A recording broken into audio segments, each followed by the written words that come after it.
This scene lasted for 20 minutes. After seeing the lake return back to normal, Wei Xiaobei let out a sigh and turned around. He did not even understand why he sighed. Was it because the black beetles had disappeared, or was it because of the mystery of Lake Chui? On his way back, the closer he got to the street, the more he felt like someone was watching him. However, every time he tried to carefully inspect his surroundings, the feeling vanished. Overall, he was very tired and exhausted. As soon as he reached his room, he threw himself on the bed. The fatigue that had been suppressed surged all over his body, making him almost immobile and quickly putting him to sleep. He did not know when he left the dust world, and the red-clothed woman on the rooftop gradually disappeared. While eating Qing Ci's knife-shaved noodles, Wei Xiaobei's gaze was somewhat lifeless like a robot. He kept on picking up the noodles and shoveling them in his mouth in a continuous cycle. But it was not like something had happened to him, he was just checking out the rewards he had reaped from the dust world. Name, Wei Xiaobei. Race, human. Gender, male. Age, 21. Creature rank, 1 star. Status, the average adult male's status value is 10. Strength, 11.53, muscle, 13.03, sturdiness, 10.03. Agility, 9.78, hand-eye coordination, 9.03, flexibility, 11.03, reflex, 11.03, balance, 8.03. Vitality, 10.75, health, 10.5, endurance, 11. Intelligence, 7, learning, 6, reasoning, 8. Awareness, 9.25, willpower, 12, judgment, 8, perception, 7, intuition, 10. Charm, 7.43, courage, 10, persuasiveness, 7, character, 7.6, leadership, 5, appearance, 7.6. Skills, shooting, intermediate, military boxing, intermediate, electrical work, beginner, Bajiquan, advanced, fishing, beginner, 3 Emperor Cannon Fist, beginner. Special skill, release electricity, maximum strength 35 volts. Maximum current 9.8 mA. This skill formed after Wei Xiaobei ate the Thunderworm electric ball. Maintaining a constant output for a long period could allow this skill to level up. Using this while exercising would stimulate strength and slowly increase agility. Evolution points, 1303. Items on hand, none. Something that needed to be explained was that 3 Emperor Cannon Fist turned into a skill when he had learned it. Naturally, the 3 Emperor Cannon Fist was only at a beginner level. It was still far from the already advanced level Bajiquan.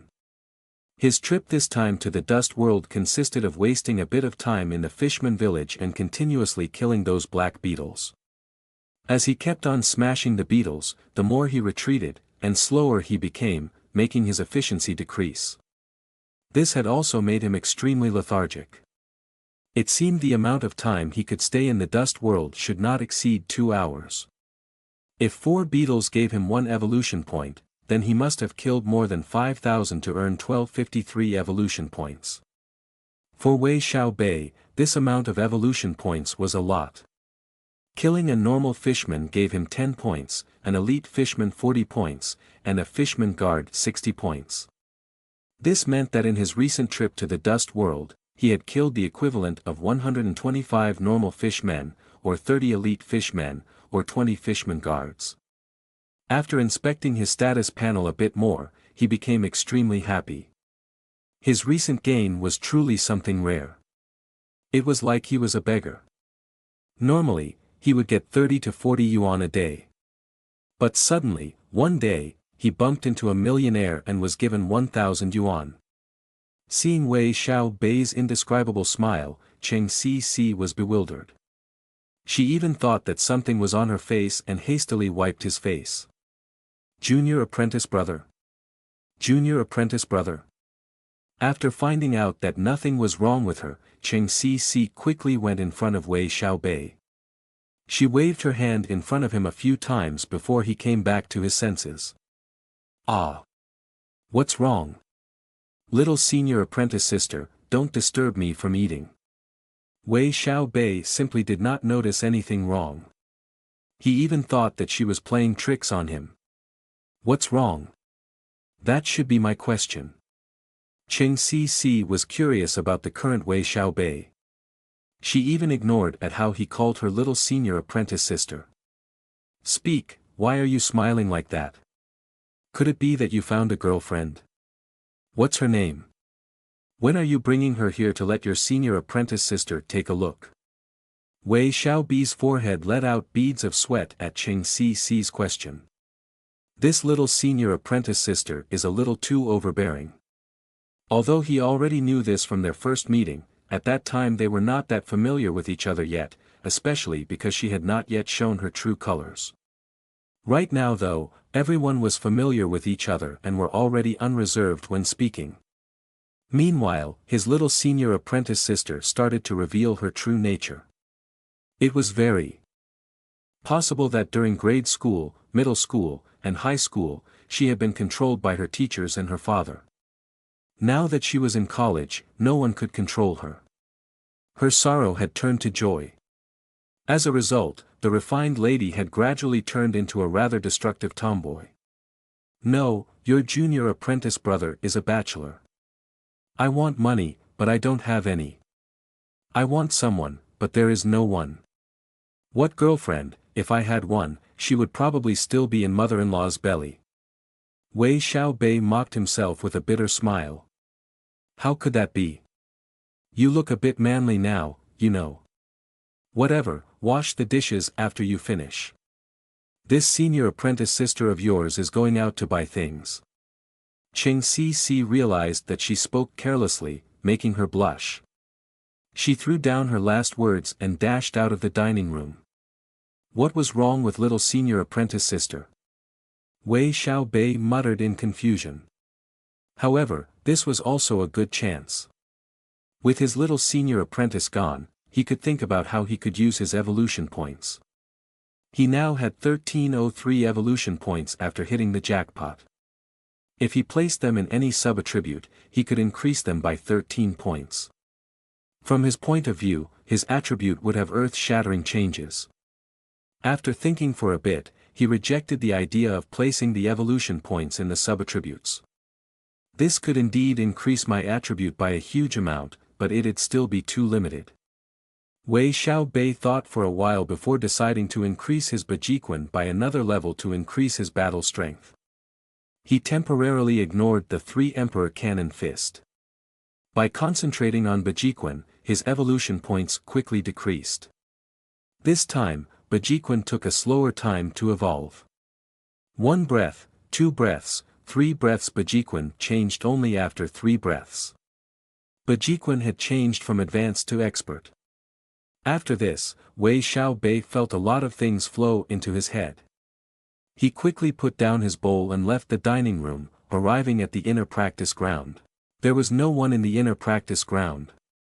His master had left for some business, while his apprentice brothers were teaching students outside.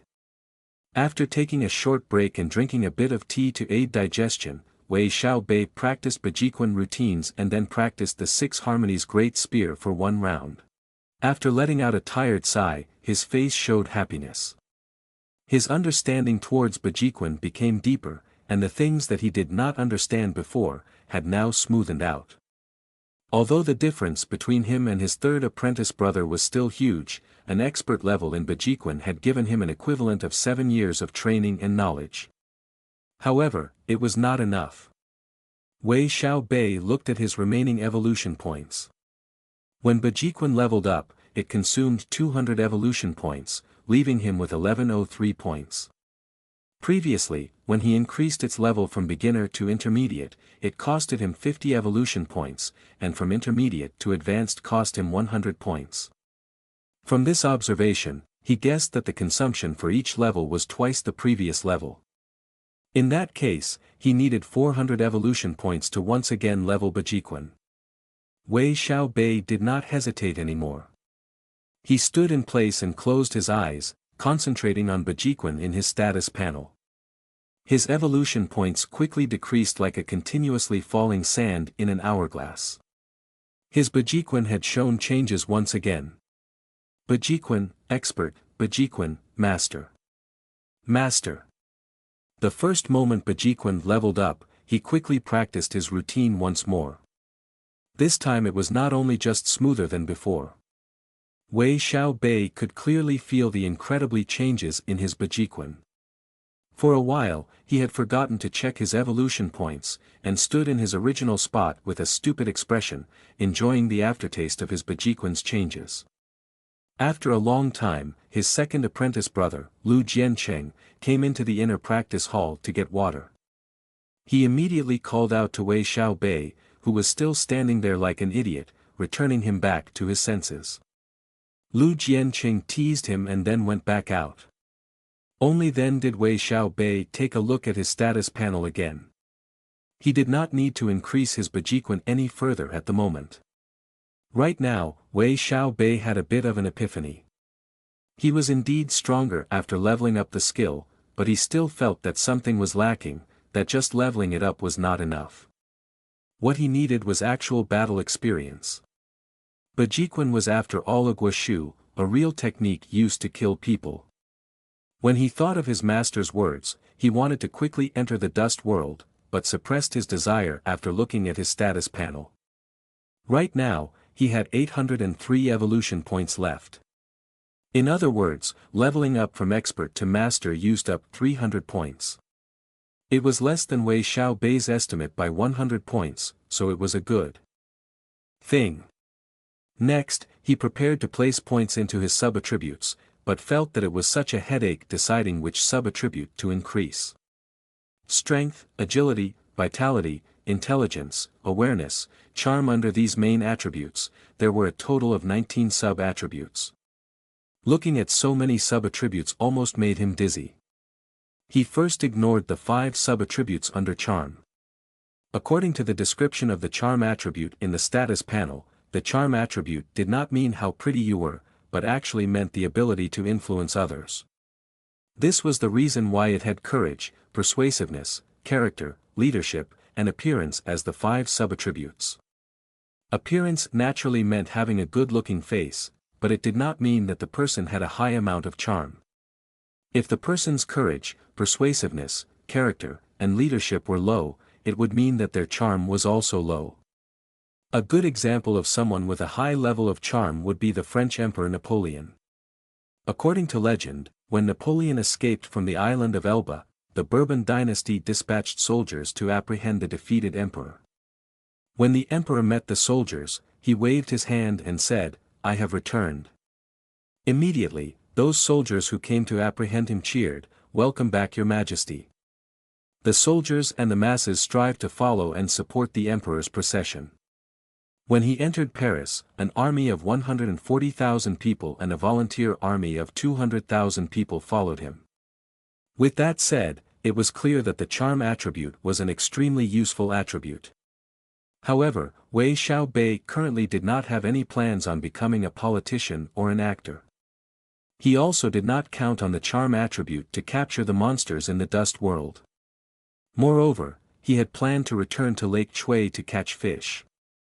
After all, the fiendish man-fish could increase his character and appearance sub-attributes. Because of the above reason, he had also placed aside the intelligence and awareness attribute that were more needed by detectives and police. He also felt that he currently did not need to increase his strength. Now, he had to choose between agility and vitality. In the end, he chose vitality and the health sub-attribute. There was no need to mention the benefits of the health attribute. A high vitality meant that whatever injuries he received in the dust world, it would not affect his fighting power that much. Wei Xiaobei currently cared about this point the most. Soon, his evolution points continued to decrease, as the health attribute increased. It took half a minute before 800 evolution points cleanly disappeared. He looked at his status panel once again. Name, Wei Xiaobei. Race, human. Gender, male. Age, 21. Creature rank, 1 star. Status, the average adult male's status value is 10. Strength, 11.53, muscle, 13.03, sturdiness, 10.03. Agility, 9.78, hand-eye coordination, 9.03, flexibility, 11.03, reflex, 11.03, balance, 8.03. Vitality, 14.75, health, 18.5, endurance, 11. Intelligence, 7, learning, 6, reasoning, 8. Awareness, 9.25, willpower, 12, judgment, 8, perception, 7, intuition, 10. Charm, 7.43, courage, 10, persuasiveness, 7, character, 7.6, leadership, 5, appearance, 7.6. Skills, shooting, intermediate, military boxing, intermediate, electrical work, beginner, Bajiquan, master, fishing, beginner, 3 Emperor Cannon Fist, beginner. Special skill, release electricity, maximum strength 35 volts. Maximum current 9.8 mA. This skill formed after Wei Xiaobei ate the thunderworm electric ball. Maintaining a constant output for a long period could allow this skill to level up. Using this while exercising would stimulate strength and slowly increase agility. Evolution points, 3. Items on hand, none. From his status panel, it could be seen that Wei Xiaobei had almost cleanly used up his evolution points. His health attribute had increased by leaps and bounds, his vitality had reached 14.75 points. At this moment, he could clearly feel the life energy continuously flowing within his body, currently transforming his body and cleansing off any lingering fatigue and illness inside his body. He had a premonition that it would be much more harder for him to get sick in the future. In a single afternoon, Wei Xiaobei was already feeling excited. Increasing the vitality attribute had not only increased his vigor, even his mind had become a lot more clearer. After eating dinner, he noticed that he had no more toilet paper. He took a round trip to the store, becoming slightly gloomy when he arrived home. I am almost out of money. He was truly almost out of money. Although his spendings were much more frugal these days, he was not able to cut down on necessary expenses. Particularly, in order to thank his apprentice brothers, he would take them out for drinks, expending his money quicker. Moreover, he even prepared to do weight training. He wanted to see if he could increase his strength that way. Therefore he needed an adjustable weight vest and an adjustable leg weights. The weight vest costed 120 yuan, while the leg weights costed 60 yuan. Moreover, he planned to buy 2 sets because he needed to wash them in turns. 100, 200, 300. The contents of his wallet contained 300 yuan, for 10 yuan bills, a few yuans, and cent bills. This amount of money was not even enough to pay for his rent, meaning he could not even dream of buying the adjustable weights. Junior apprentice brother, what's wrong? Wei Xiaobei was currently carrying things in both hands, causing his expression to be seen in plain sight. When his second apprentice brother saw it, he stopped him in his tracks. Wei Xiaobei hesitated when he saw his second apprentice brother. He still wanted to preserve face, so he did not want to borrow money. But in regards to earning money, he thought that his second apprentice brother might have a way. After listening to Wei Xiaobei's words, Lu Jianqing couldn't help smiling, so that's it. About money, you should just take it first. Once I find you a good job, then you can return the money. Saying this, Lu Jianqing took out his wallet and gave Wei Xiaobei 200 yuan bills. Wei Xiaobei's face reddened, and although he felt touched, he was slightly unwilling.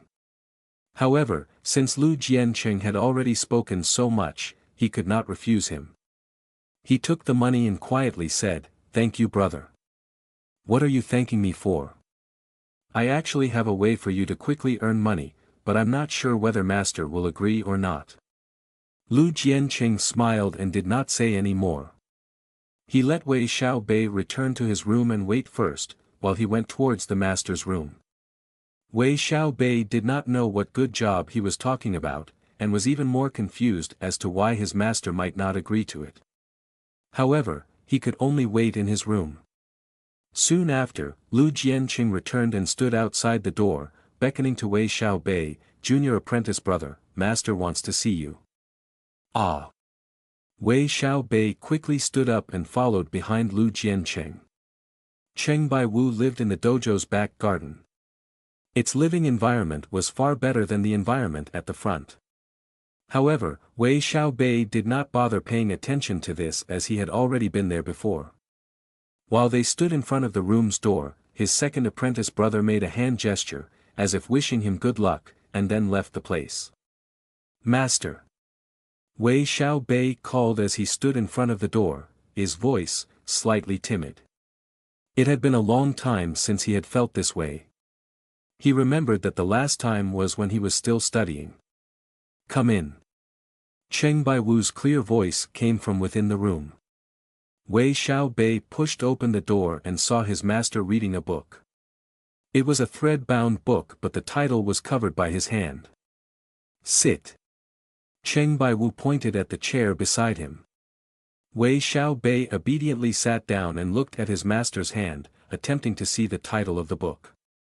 Seeing his appearance, Cheng Baiwu smiled and tossed the book towards him. "If you want to see, take a look. Don't be so secretive." Wei Xiaobei quickly caught the book in his hand and saw that it was a web novel, Chuan Dao de Qian, written by Daoist Fierce Tiger. In the past, Wei Xiaobei was slightly interested in web novels, but now, he did not even have time to read them anymore. He couldn't help smiling and put back the book on the table. Cheng Baiwu glared at Wei Xiaobei. "Youngsters should not belittle web novels. You could learn a lot of things from this book." "Forget about it, youngsters these days are all like that, unable to set your hearts. Once you reach my age, you will understand." Seeing that his master was about to start a lengthy lecture, he immediately thought about the current issue and asked, "Master, second apprentice brother told me that you were looking for me." "Oh right. I almost went off topic." Wei Xiaobei let out a bitter smile. This was the best thing about being the master. Whatever you said was just and no one could object. Wei Xiaobei was still muttering about his master's sophistry when he heard his shocking words. "What? Underground fighting? I didn't even know about this." Without waiting for him to reply, Cheng Baiwu continued, "Do you think that it's too early for you to be doing underground fighting? But your master thinks that it is also about time. Your big senior apprentice brother had fought there when he was 18, and your second and third senior apprentice brothers had also fought before they reached adulthood." Wei Xiaobei felt incredibly shocked for a long time. His master actually did not violently reject it. On the contrary, his senior apprentice brothers had also participated before. Could it be that underground fighting was not a bad thing in master's eyes? Could this dojo actually be an underground fighting ring? Wei Xiaobei had seen the thing called underground fighting on the internet before. In summary, it was a much more bloody, cruel and money-making competition than regular competitions. So that's why second senior apprentice brother wanted to have master's approval. However, you must remember one thing. The reason you are going there to fight is not for the sake of money. You must use it to develop martial discipline. To know when it is the right time to let people off, to spare them. Your master is not trying to restrict you, it's just so that when you need to have free rein, you wouldn't have any misgivings. Cheng Baiwu had not even talked for an hour yet, but Wei Xiaobei was already feeling his head ache. However, now he had a little bit of understanding towards underground fighting. What his master was trying to say was that underground fighting was, to speak frankly, illegal. It was a ruleless competition. Although there were some restrictions, it was still a no-hold-barred competition for a majority of the time. In reality, the only reason why Cheng Baiwu allowed his disciples to participate was to train their actual combat ability. From whatever angle you looked at it, underground fighting was no different from real fighting. The only difference was that one was a competition. The opponents there would not be weak, so it was a great way to train in real fighting. In short, Cheng Bai-Wu cared more about underground fighting's real combat training. Money was a different matter altogether. After explaining and teaching Wei Xiaobei the things he needed to know, Cheng Bai-Wu told him to go find Lu Jiancheng. After walking out the room, Wei Xiaobei felt an indescribable excitement. After he ate dinner, Lu Jiancheng called Wei Xiaobei. The both of them walked towards the entrance of the alley and noticed Yao Wu sitting inside the van. Third senior apprentice bother. What brings you here? Wei Xiaobei was slightly confused, but Yao Wu muttered, go together. Lu Jiancheng did not seem to find Yao Wu's appearance strange and took the lead to sit inside. Wei Xiaobei assumed that he already knew Yao Wu was also coming. He did not say anything more and got in the car. Yao Wu's driving skills were great. Even if it was an old van, he was still able to drive it with stability. If the road was better, people would probably not even feel the car shaking. The van got out of the main street and moved towards the outskirts. When they were in the van, Lu Jiancheng became very quiet, adding the originally taciturn Yao Wu. The car was in complete silence. Wei Xiaobei looked out of the car. Although he had been living in Chuihu City for 5 months already, he did not know any other place other than his apartment and the Dahao office building. Now that he had received a rare amount of free time, he relaxed a lot. Is this the place where the underground fighting is held? Wei Xiaobei looked at the shanty town in front of him. He could not help but feel that it was too different from the underground fighting arena that he imagined. Yes. This is the place. The level of underground fighters here is lower, so it will suit you. Lu Jiancheng opened the door and added, when we enter, do not speak so as to avoid any trouble. Low-level underground fighters. Suit him. Wei Xiaobei had roughly guessed Lu Jiancheng's thoughts. He wanted to find him a target to practice actual fighting. However, this had created a huge amount of interest in him, making him have expectations. Underground fighting was something the majority of normal people had never seen before. However, a small amount of people would exaggerate about it because they had not seen it, increasing its mystery. And now, Wei Xiaobei was on the verge of opening this veil, so he was albeit a little excited. The shanty town was actually one of the places that were more unruly in Chuihu City. It was rumored that fights would break out regularly and other bad things would happen. However, when Wei Xiaobei got down from the car, he did not even see anyone fighting. The surroundings were dirty, but that was it. Could people actually live in those houses propped up by just 2 bamboo sticks? The patch of mud on the floor seemed as if someone threw bath water on the ground since had not rained all day. Moreover, who knew where the pile of fecal matter on the ground came from?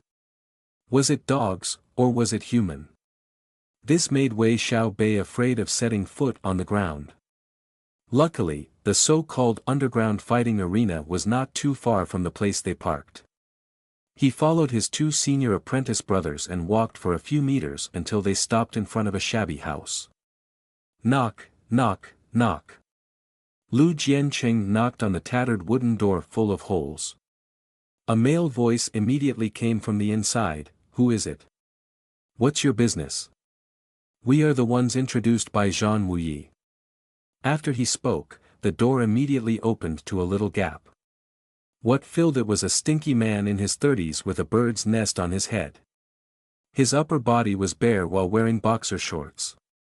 His appearance was normal, but his body was only skin and bones. He looked at Lu Jiancheng and the others before fully opening the door. Who was Zhang Wuyi? Could it be that he was the leader of some triad? When he thought about this, Wei Xiaobei immediately closed his mouth tightly. After all, the lesser he spoke in this kind of place, the better. He would just leave everything to his 2 senior apprentice brothers. Do not cause trouble inside. Do you already know the rules inside? The bird's nest head waited for the 3 of them to come in before telling them this. He then brought the three of them to a steel door at the back and knocked on it. Creak. A small window on the door, showing only a pair of eyes, slid open. It's the people Jean Wuyi introduced. The bird's nest head said this and waited for a while before the steel door opened. Two strong men holding spiked metal clubs stood behind the door. The inside was filled to the brim with noise. In truth, if a coward reached this place, they would turn around their tail and run. Wei Xiaobei was not scared. On the contrary, he looked at the two men with interest, weighing the difference in strength between them. However, it only took 2 blinks before he had lost interest in them. The two men looked strong, but in Wei Xiaobei's eyes, they could not even handle a hit from him. Just by looking at their standing posture, it was enough to know that they had no training. They stood with their legs apart.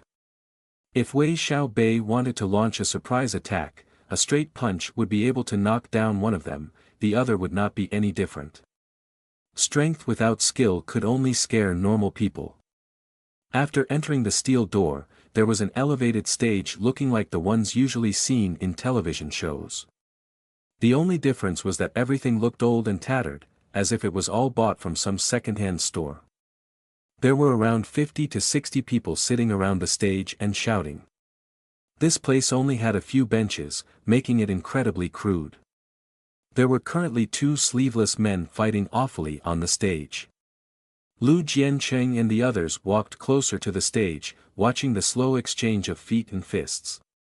Blood was already dripping from the forehead of the thinner man on stage. The other was a plump man, that was currently trying to pin the thin man down. "Junior brother, who do you think will win this round?" Lu Jiancheng asked Wei Xiaobei.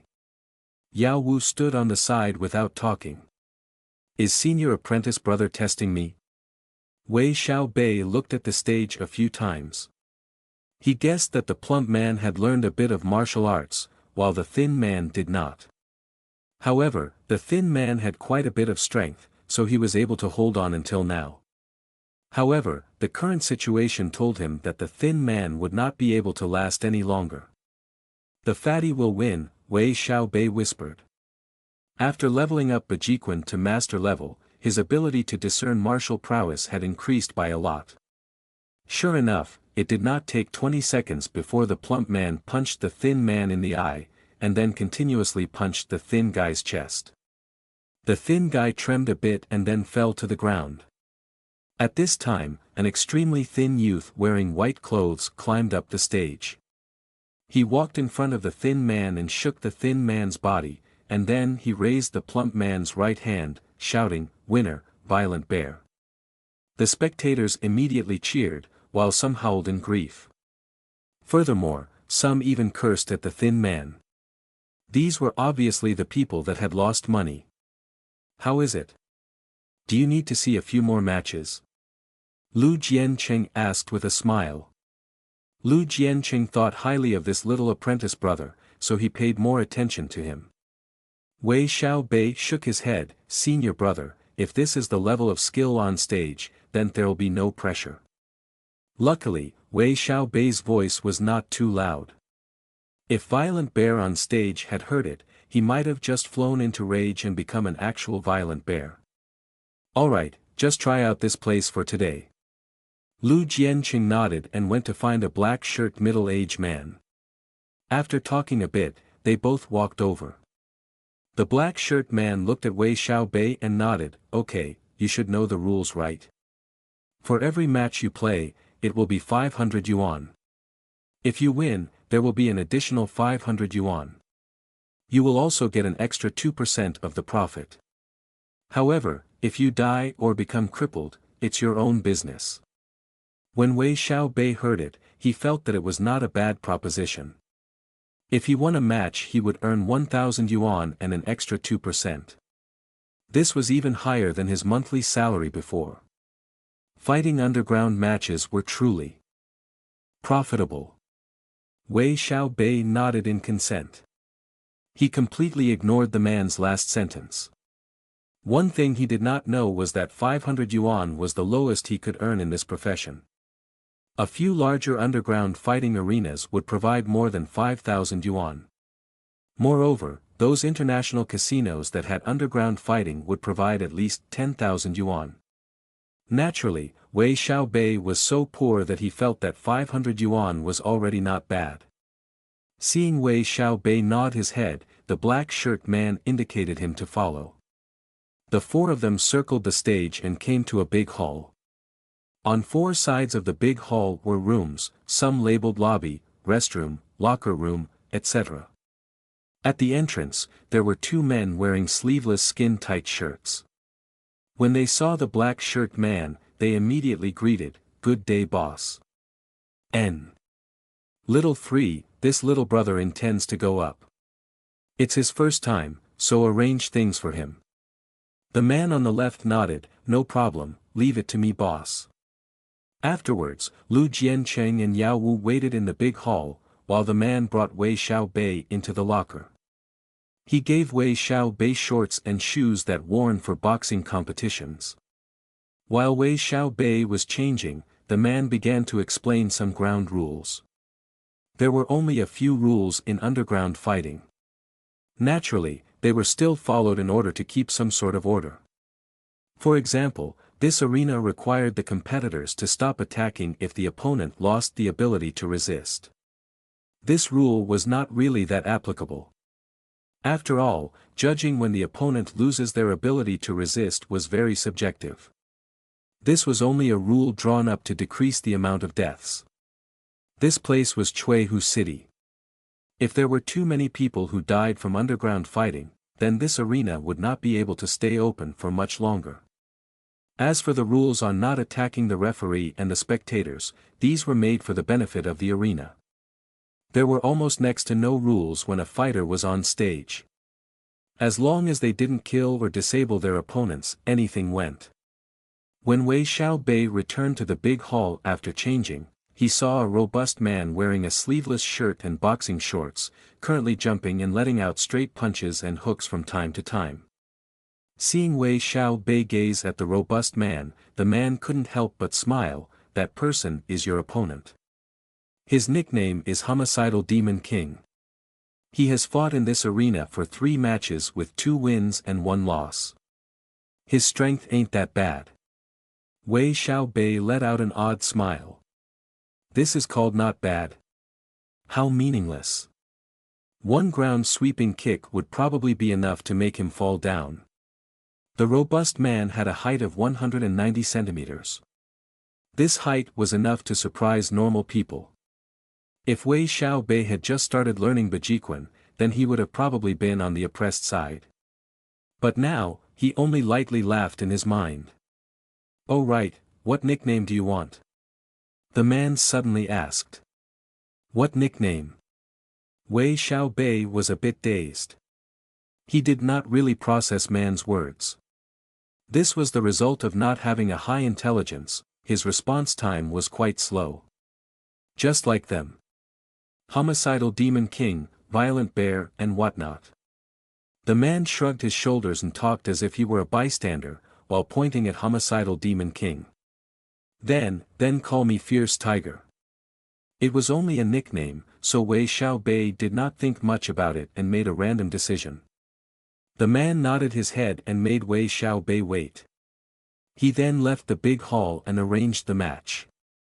Seeing the man leave, Lu Jiancheng and Yao Wu walked over. They looked at Wei Xiaobei's current appearance and smiled. "Not bad. You even look a bit imposing." In Lu Jiancheng's mind, Wei Xiaobei's attainments in Bajiquan was still in its previous state. Although it was not that awesome, it would be enough to deal with the opponents in this arena. Naturally, they would guard below the stage. If anything happened to Wei Xiaobei, they would quickly make their move. If the boss of the arena had any complaints, then it would depend on how big his fists were. If it weren't like this, there would be no reason for Yao Wu to follow along. He only came because he was worried that something would happen to this little apprentice brother of his. Please welcome Fierce Tiger to the stage. Fierce Tiger is a famous Muay Thai expert originating from Southeast Asia's Gabula Arena with an 18-win streak. The referee was like a news anchor, recommending Wei Xiaobei to the spectators with a microphone on hand. However, when Wei Xiaobei heard it, he felt like he wasn't talking about him at all. With more bullshit and false information, he had suddenly become a Muay Thai expert with an 18-win streak from Southeast Asia. If it was 108 wins instead of 18 wins, he could already become the hero of Liangshan. This couldn't be blamed on the referee as he did not know what kind of person Wei Xiaobei was. He was only following the boss orders. If he did not create a good atmosphere, how could they attract the spectators to lay down their bets? No matter how disturbed he was feeling, Wei Xiaobei still went on the stage after the referee's introduction. He waved at the spectators as he walked up. Although the atmosphere was not bad when he went up, but once he waved, the noise below quietened down a lot. This was not because he was charming, but because the spectators did not recognize him at all. They simply did not think highly of him due to his average height and average body build. On the other side, we have our own homicidal demon king entering the stage. I won't do a long introduction on him. In the previous match, our own homicidal demon king defeated our renowned lightning leopard. Wei Xiaobei felt that this referee had great talent. It was unknown where the arena owner had found this host, but his mouth was like a torrential river that did not stop. Those that had come here for the first time would definitely be fooled. The robust man pressed his right hand on the stage and pushed his body up.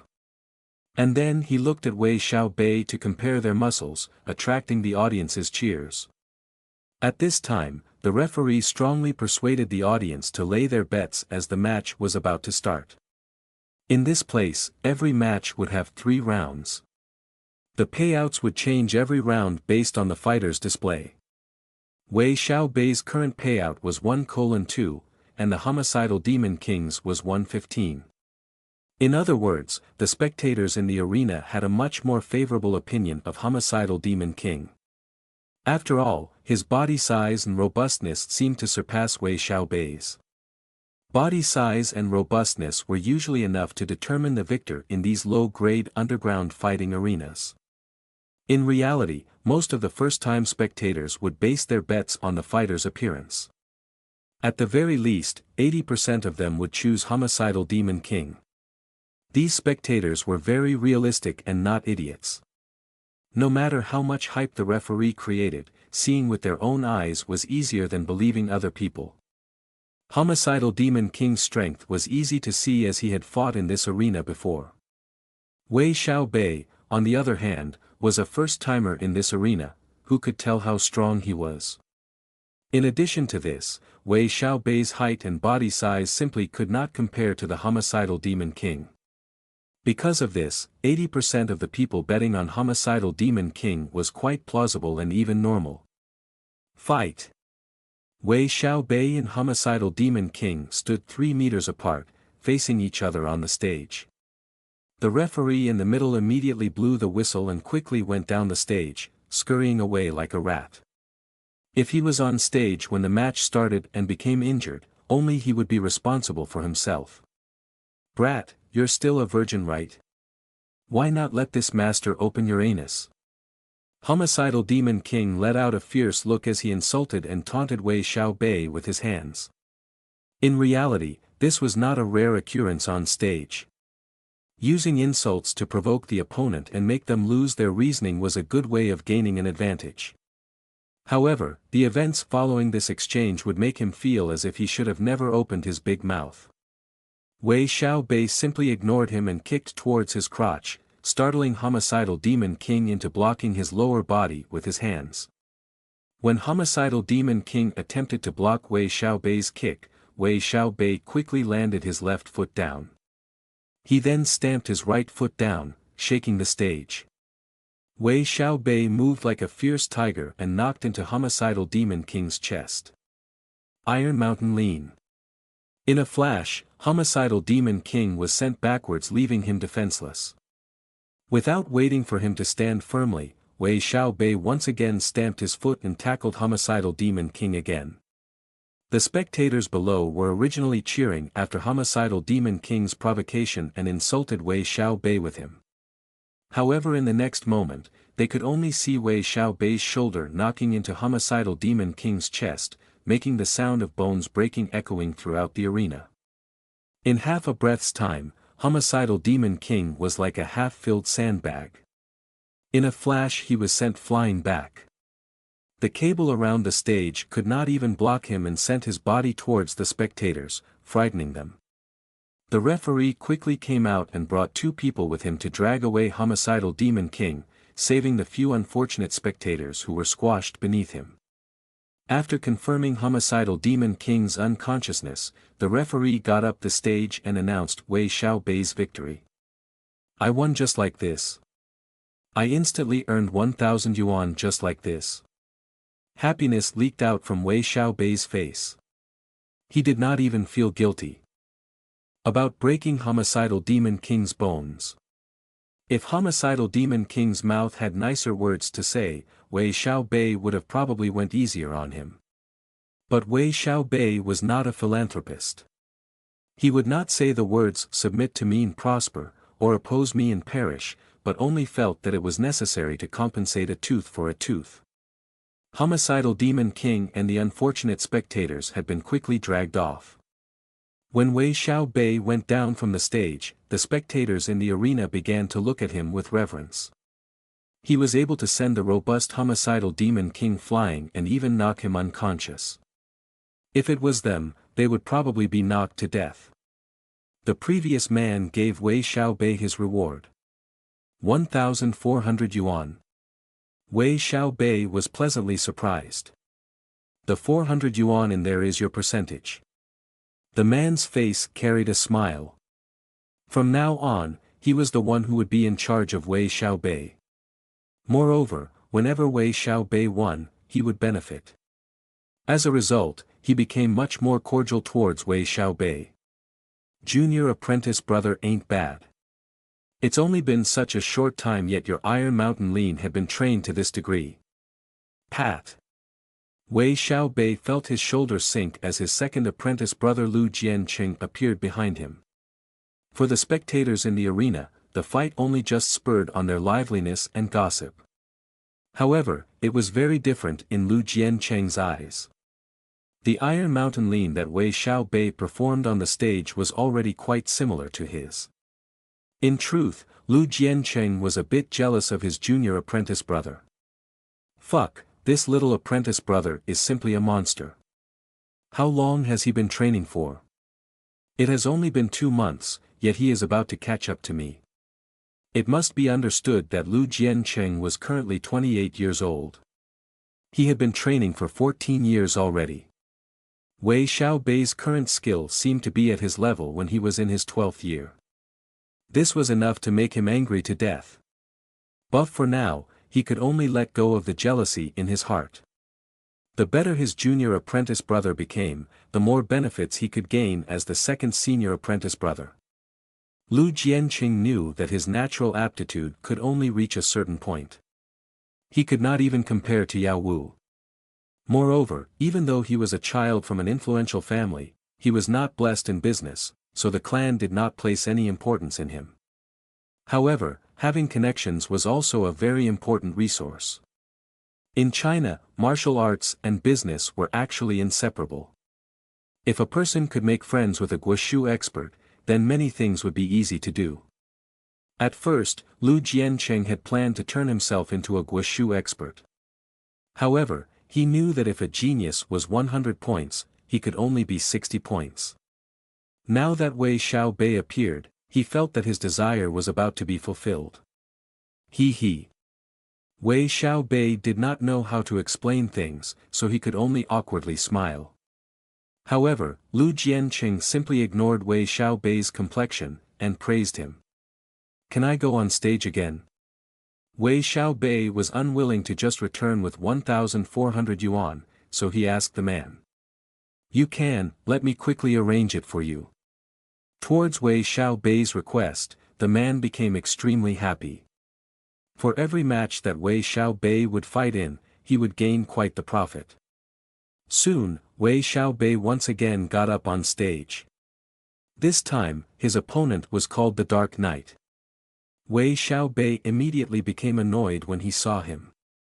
Isn't your skin only a bit darker? Why did you have to choose such a flashy name? Compared to the previous homicidal Demon King, this Dark Knight was a lot shorter and thinner.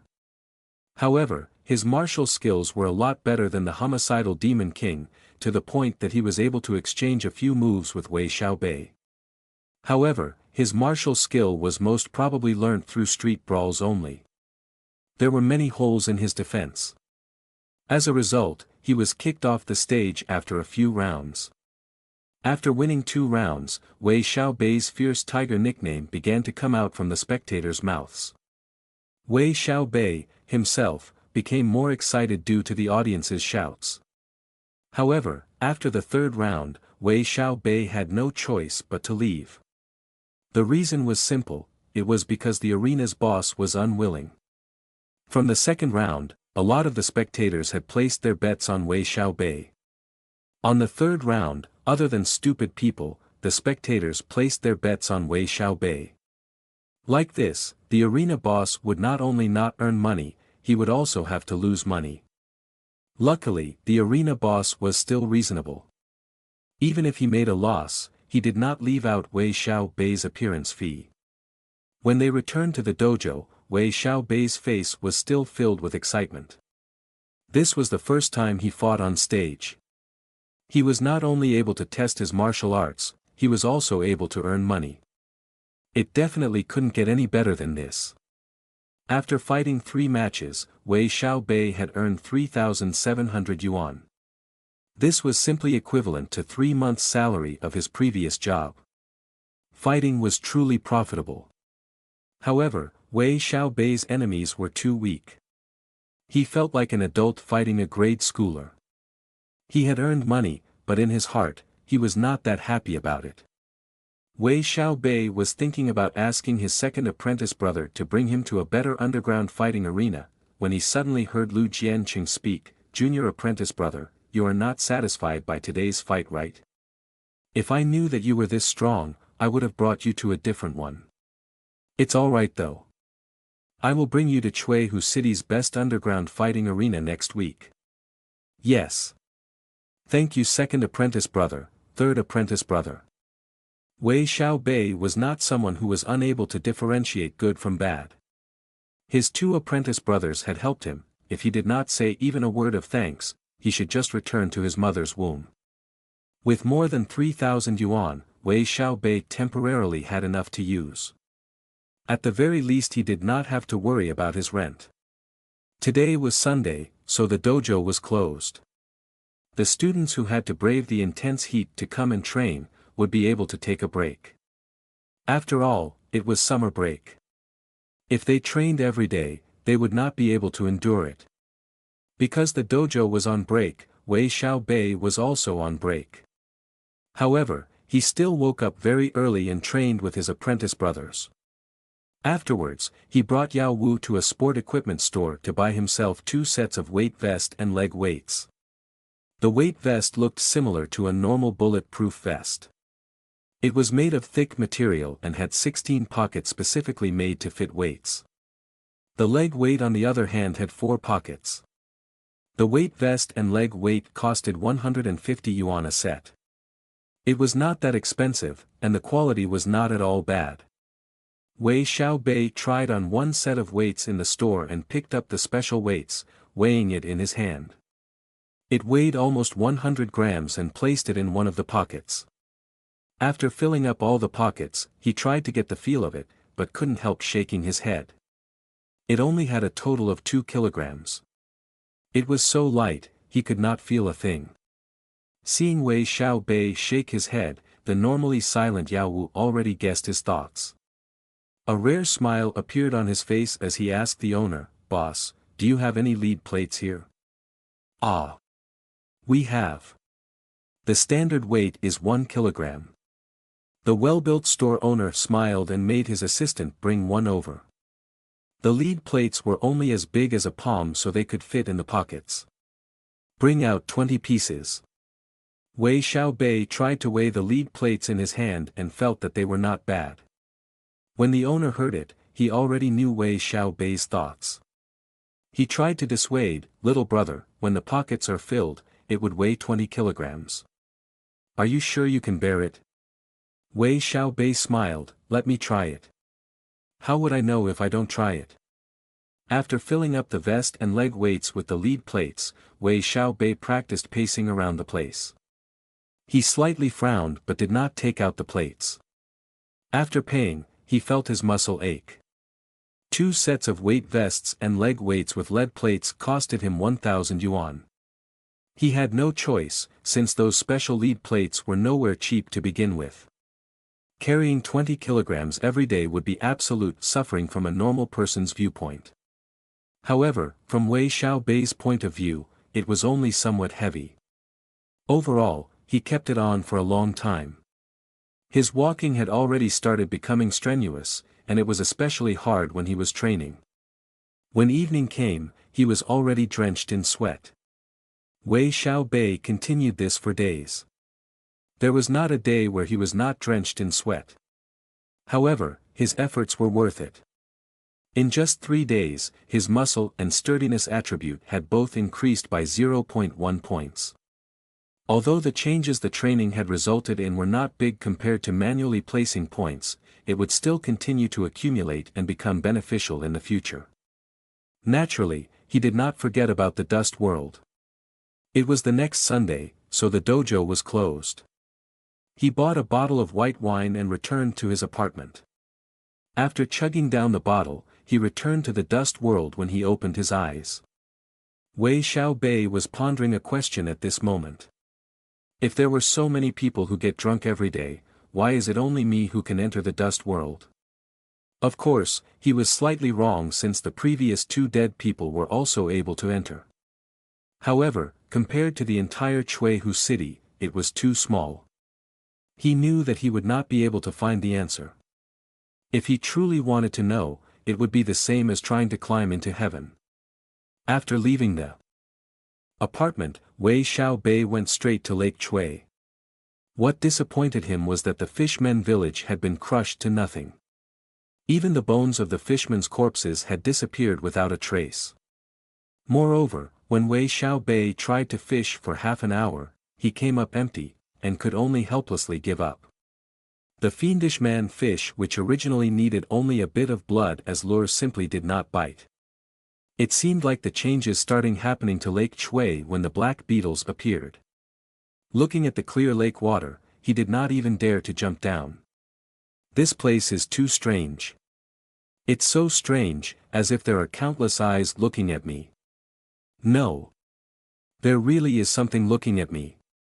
Wei Xiaobei had just removed the rope bound on the pitchfork when he felt this strange feeling. Though this was not due to his perception being strong, but because there were actually countless red-colored eyes looking at him from the lake. It looked as if the lake had somehow grew eyes. When Wei Xiaobei looked at them, they looked back at him. Fuck. An unsuppressible cold air was wrapped around his body. Wei Xiaobei could feel his limbs weakened and became dizzy. After a few moments, the air was so suffocating, he could not even breathe. Just before he was about to completely faint, he felt something had staring him from behind, making his hair stand on end. Electrical discharge. At that moment, Wei Xiaobei did not hesitate and let out his full electrical power. Following this, countless tiny electrical arcs appeared from his body. The previous cold air was suddenly blocked, making him regain some control of his body. When he finally recovered, he immediately moved back and turned to run away. He tried to frantically escape through the reed thicket.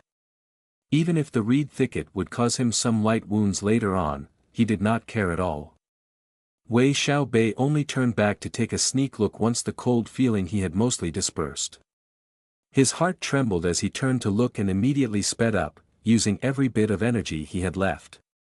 What he saw when he looked back, was a strange fish slowly appearing from Lake Chui. Its body was over 20 meters long and its shape was no different from the fiendish man fish, ash gray in color and a terrifying human head.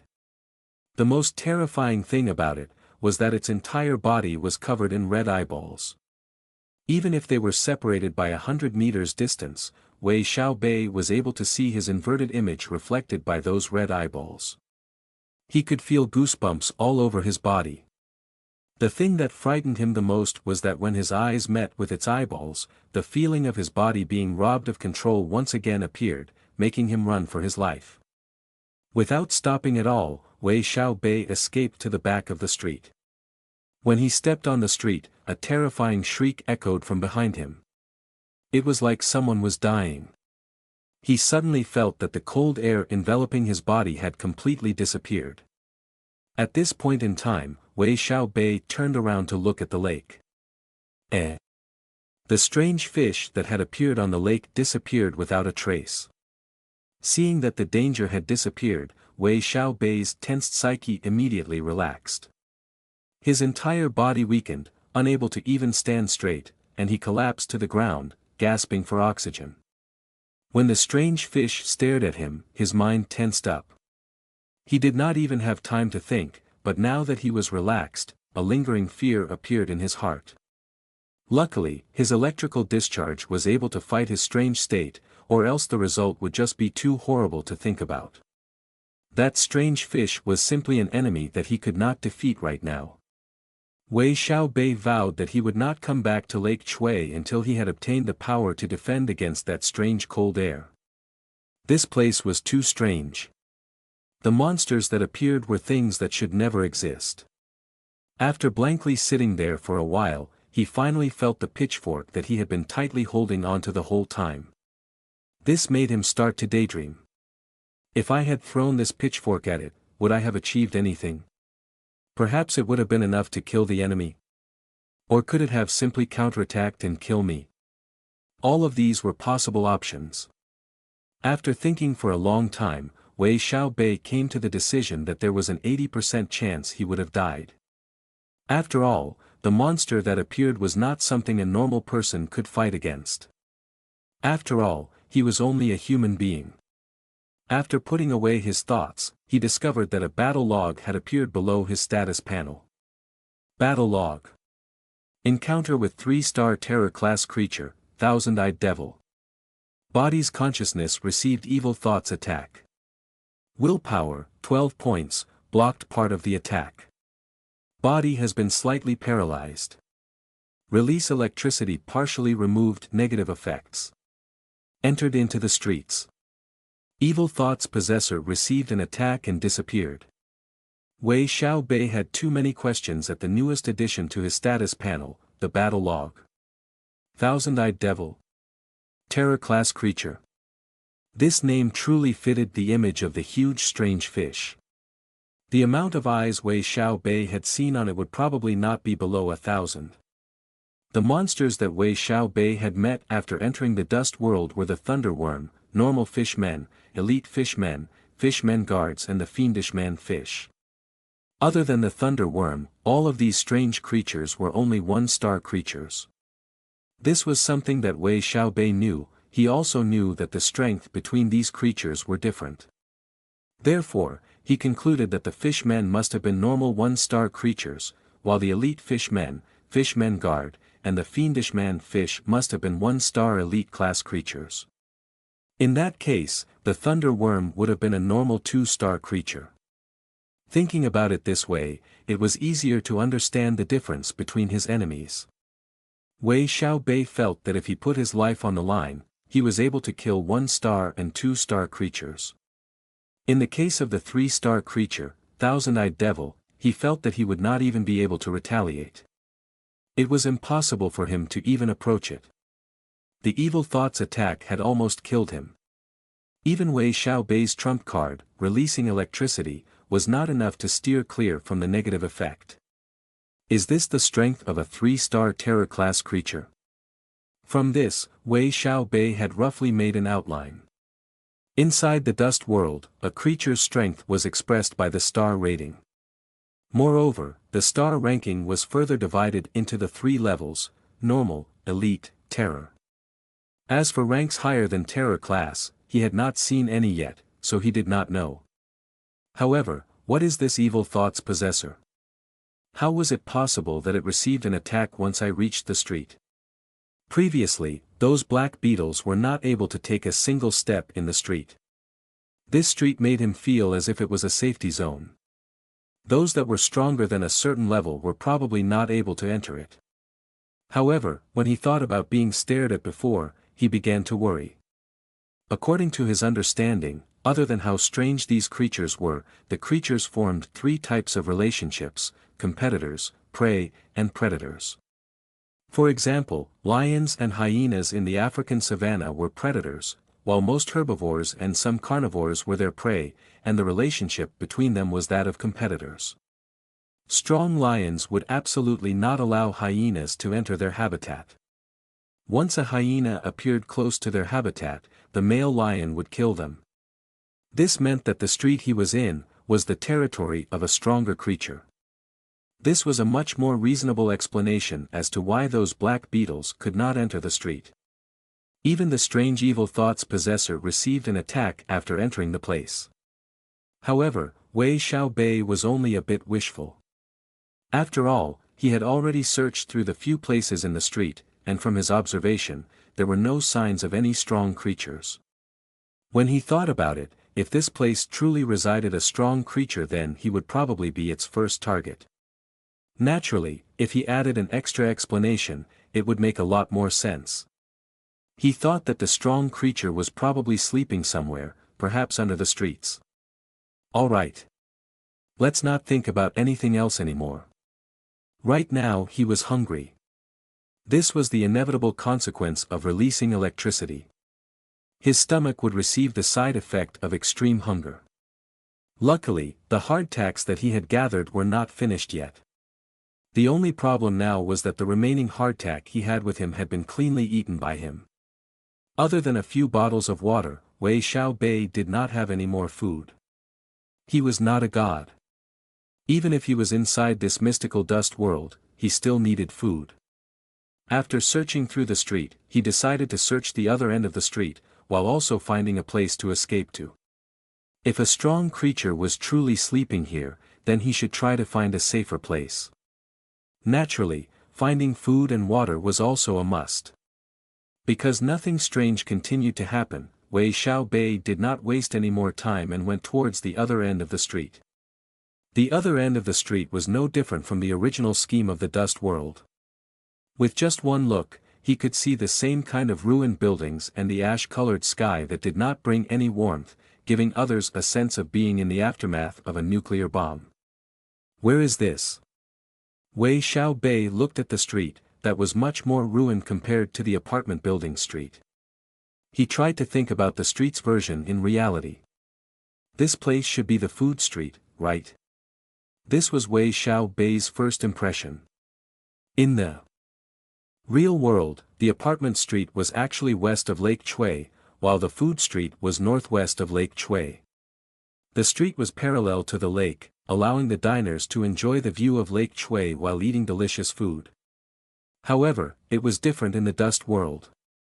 The food street appeared directly at the other end of the street. This meant that the food street's position had shifted by about 1,000 meters. Wei Xiaobei had already adjusted himself for the strangeness of the dust world, so the shift in position had not really shocked him. When Wei Xiaobei stepped in the food street, the dust on the street rose up like mist, as if it had been sitting there, accumulating for years. The chaotically abandoned tables and benches made the street look like it had gone through war. Wei Xiaobei's body slightly tensed up as he slowly walked through the streets. The street was incomparably quiet. He had already walked through half of the road and yet there were no movements at all. However, mist had started to gradually rise in the latter half of the street. The further he walked, the thicker the mist became, blocking his line of sight until he could no longer see what was behind him. Wei Xiaobei couldn't help but tighten his grasp on the pitchfork in his hand. His footsteps slowed down as he honed on his senses, his ears listening carefully to his surroundings. Only when Wei Xiaobei kicked an empty tin can, did the silence break. He immediately raised his guard as he retreated backwards just in case. Suddenly, there was a loud screech from what could be heard as a chicken. Soon after, he saw the shadow of a calf-shaped creature charging towards him. Kill! Wei Xiaobei made a horse stance, wielded the pitchfork like a great spear, and charged towards the shadow. When the sharp pitchfork was about to pierce the shadow's body, he suddenly saw 3 bird heads appear from the shadow, pecking the pitchfork. Ding! Ding! Ding! The sound of the 3 heads hitting the pitchfork was loud and clear. Wei Xiaobei felt his hand numb as his attack was diverted and the pitchfork stabbed the ground. The black shadow took this chance to continue charging towards Wei Xiaobei. However, Wei Xiaobei did not panic at all. He only increased the power in his hands and stabbed upwards, hitting the shadow's lower body causing it to run off. He took the chance to run away, and only stopped when there was no more mist. All the while regretting his situation. How great would it have been if I had a real great spear? In his last attack, if he had a real great spear, he could have borrowed the pole's flexibility and injured the enemy. The pitchfork was not flexible at all. It was so hard that when it poked the enemy's abdomen, the enemy had borrowed the force from it and ran away. However, regardless of what had happened, Wei Xiaobei was now outside the mist, so if the black shadow still wanted to ambush him, it would no longer be an easy thing to do. After an unsuccessful sneak attack, the black shadow was nowhere to be seen. Wei Xiaobei stabbed the pitchfork on the ground and closed his eyes. He listened vigilantly to his surroundings while placing a bit of his attention on the status panel. It had gone according to his expectation, a new line had indeed appeared in his battle log. Battle log. Encounter with 2-star creature Shangfu. Shangfu attacks. Block and counterattack was successful. Shangfu receives light injures and escapes. Shangfu. What kind of monster is that? Wei Xiaobei thought for a bit and then collected his thoughts. Although it had already escaped, its light injuries did not mean that it would not dare to attack Wei Xiaobei again. What he needed to do now was to further increase his vigilance. That monster was probably hiding inside the mist and looking at him, waiting for another chance to sneak attack. After standing on the spot for a while, Wei Xiaobei slowly retreated with his pitchfork. He ran his eyes over his surroundings once again, feeling that if he continued to waste time with this enemy, there would be no end to it. Instead, he decided to slowly return back to the apartment street, and maybe lure out the monster. In the end, Wei Xiaobei could not find the place where the enemy was hiding. As a result, he did not dare let his guard down. This prompted him to remember to put more points into perception once he gained more evolution points. That way, the enemy that he could not discover, would suffer next time. He would have more chances to attack the enemy instead of just defending against it.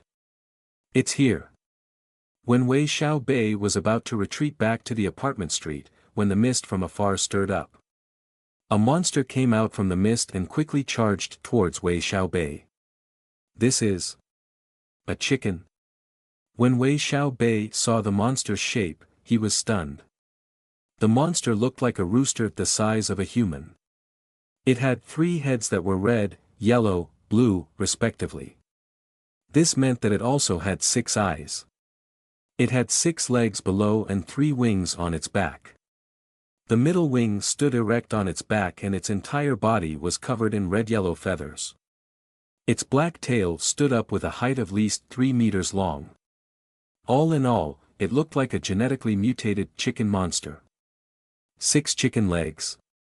Wei Xiaobei couldn't help think about the stories that talked about fast food chains. However, in the next moment, Wei Xiaobei had no choice but to face the monster's attack. This so-called Shangfu was quite fast. With a light flap of its wings, it had instantly crossed a distance of 10 meters. Its 3 heads pecking towards Wei Xiaobei.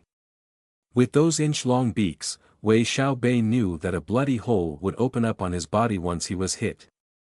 Seeing the 3 heads coming from different directions, he forced himself to remain calm and composed.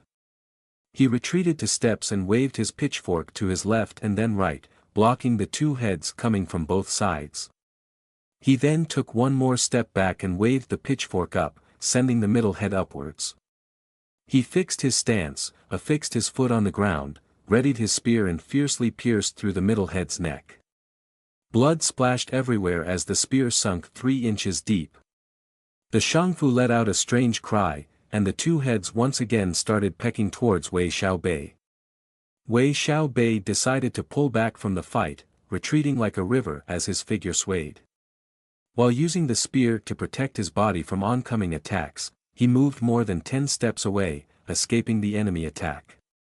After receiving damage, the strong Shangfu weakened. However, it was too greedy to be willing to let its prey escape. It flapped its wings and soared to the sky, charging towards Wei Xiaobei while in midair. Wei Xiaobei did not retreat to escape, he did it to execute a better attack. Seeing the Shangfu charge towards him once again, he stared at the enemy. His body slightly swayed. He held the pitchfork's pole in his left hand and rotated it with his right, appearing like a dragon's attack. The spear pierced through the left head's eye, sending blood flying everywhere. Following this heavy attack, the Shangfu became scared, struggling to escape from the spear.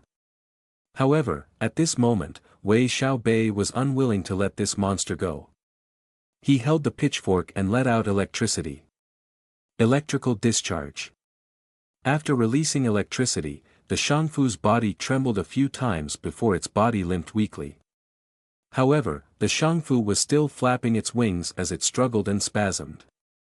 The final head also pecked towards Wei Xiaobei from time to time. It was easy to see that this monster's vitality was greater than normal creatures.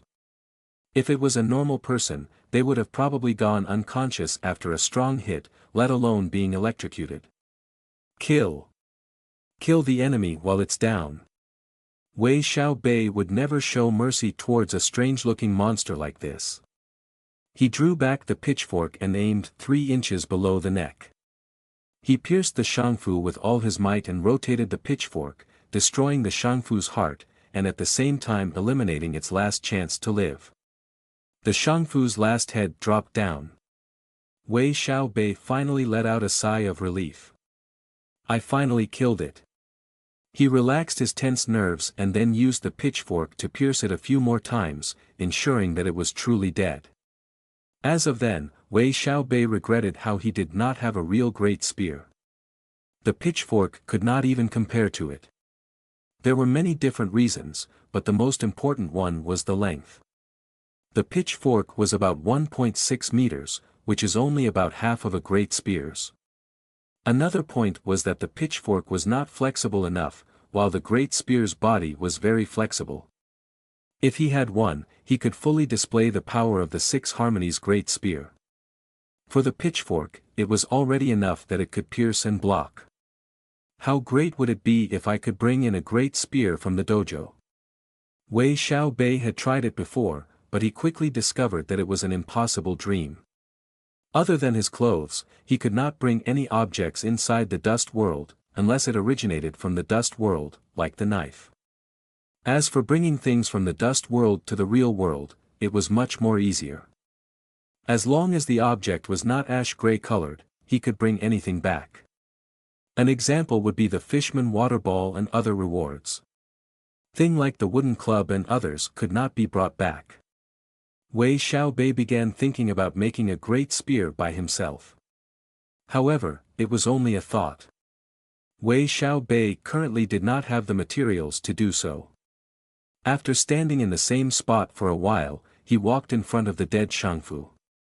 He pulled out his dagger and cut open its chest.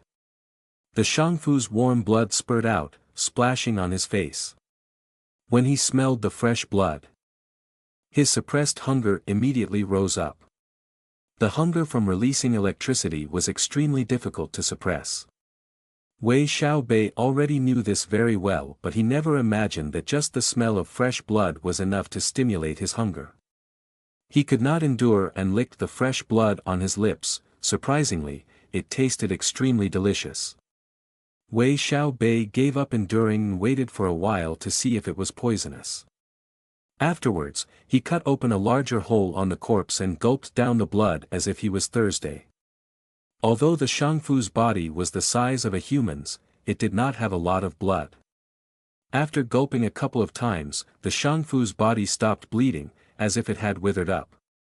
"I'm full." After finding out this point, he sat there in a daze. The hunger from releasing electricity would have needed him at least 6 packs of hardtacks to satisfy. However, with just 4 mouthfuls of the Shangfu's blood, his hunger had immediately disappeared. Excitement welled up from within him. The tiredness from the previous battle had left and instead, his body became filled with vitality. Afterwards, Wei Xiaobei concentrated on his status panel. A slight change had already occurred on his status panel. The battleog of him killing the Shangfu needn't be mentioned, especially as Wei Xiaobei discovered that his health and endurance had amazingly increased. His health had increased by 0.2 points, while his endurance, by 0.3 points. Because of the increase in these two attributes, Wei Xiaobei's vitality was now at 15 points.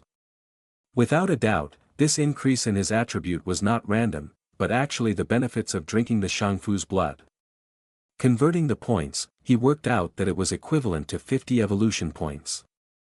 He also gained 80 evolution points from killing it. Compared to the Thunder Worm's 100 evolution point, it seemed a less, but the total evolution points gained had actually surpassed the Thunder Worm's. Naturally, drinking the Thunder Worm's body fluids could have had a similar benefit, but thinking about its corrosiveness and stench, Wei Xiaobei would have respectfully declined. After wasting a bit more time, Wei Xiaobei dissected the Shangfu, but did not discover anything of value. Wei Xiaobei thought about it for a bit. He felt that this was not strange at all. Those creatures that gave strange meatballs, they all had some kind of special ability. The elite fishman was able to shoot out a water jet, the Thunder Worm was capable of generating electricity, the fiendish man-fish had the ability to confuse the enemy. This 3-headed, 6-legged Shangfu did not have anything like that. The only thing it had was its speed and strength, which were, in itself, quite poor. If it was the Wei Xiaobei from before, he would have probably died from its attacks, but now that his Bajiquan had risen to master level, it wasn't even qualified to face him. Naturally, if Wei Xiaobei had not stayed as calm or struck it hard as he did, it would have probably been able to make a comeback. Even though he did not find a strange meatball, Wei Xiaobei was not in dismay. He simply carried the Shangfu's corpse back to the street of his apartment. He did not return back to his room, instead he searched other yards for worn-out wooden beds and doors. He collected them all in one place and began to cut the Shangfu's meat using his trusty small knife. With everything in place, he started a fire and began cooking the Shangfu. In total, he had gained 15 kilograms of dried meat. The Shangfu was close to a human size, so being able to obtain 15 kilograms of dried meat after cutting off its head and draining its blood was already not bad. Although he was not hungry, Wei Xiaobei tasted the cooked meat and nodded in approval. His own survival skills had yet to rust after leaving the army. The jerky was a pleasant surprise for Wei Xiaobei. The meat had even contained a bit of the deliciousness from the Shangfu's blood. Eating a bit was enough to feel his body surge with vitality. Thinking about the worth of the Shangfu meat, Wei Xiaobei thought it was definitely not of low value. As the jerky was very firm, after filling his bag up with it, he was also able to store the Shangfu's beak, claws, feathers and others. The Shangfu's beak and claws were very hard. They did not even receive a scratch under the force of Wei Xiaobei and his pitchfork. Wei Xiaobei thought of turning them into arrowheads, while placing the long feathers on the end of the arrow to increase its stability.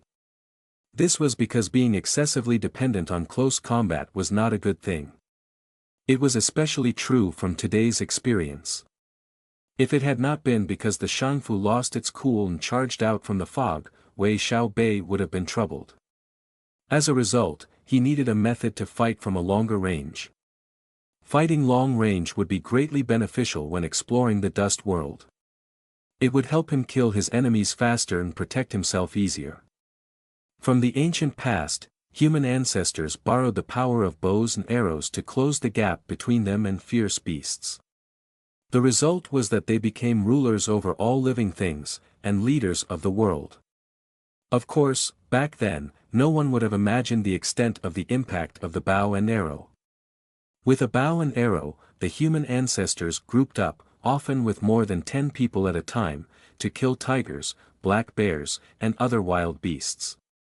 If they had only relied on their sharpened sticks, they would probably not have even been able to kill them at all.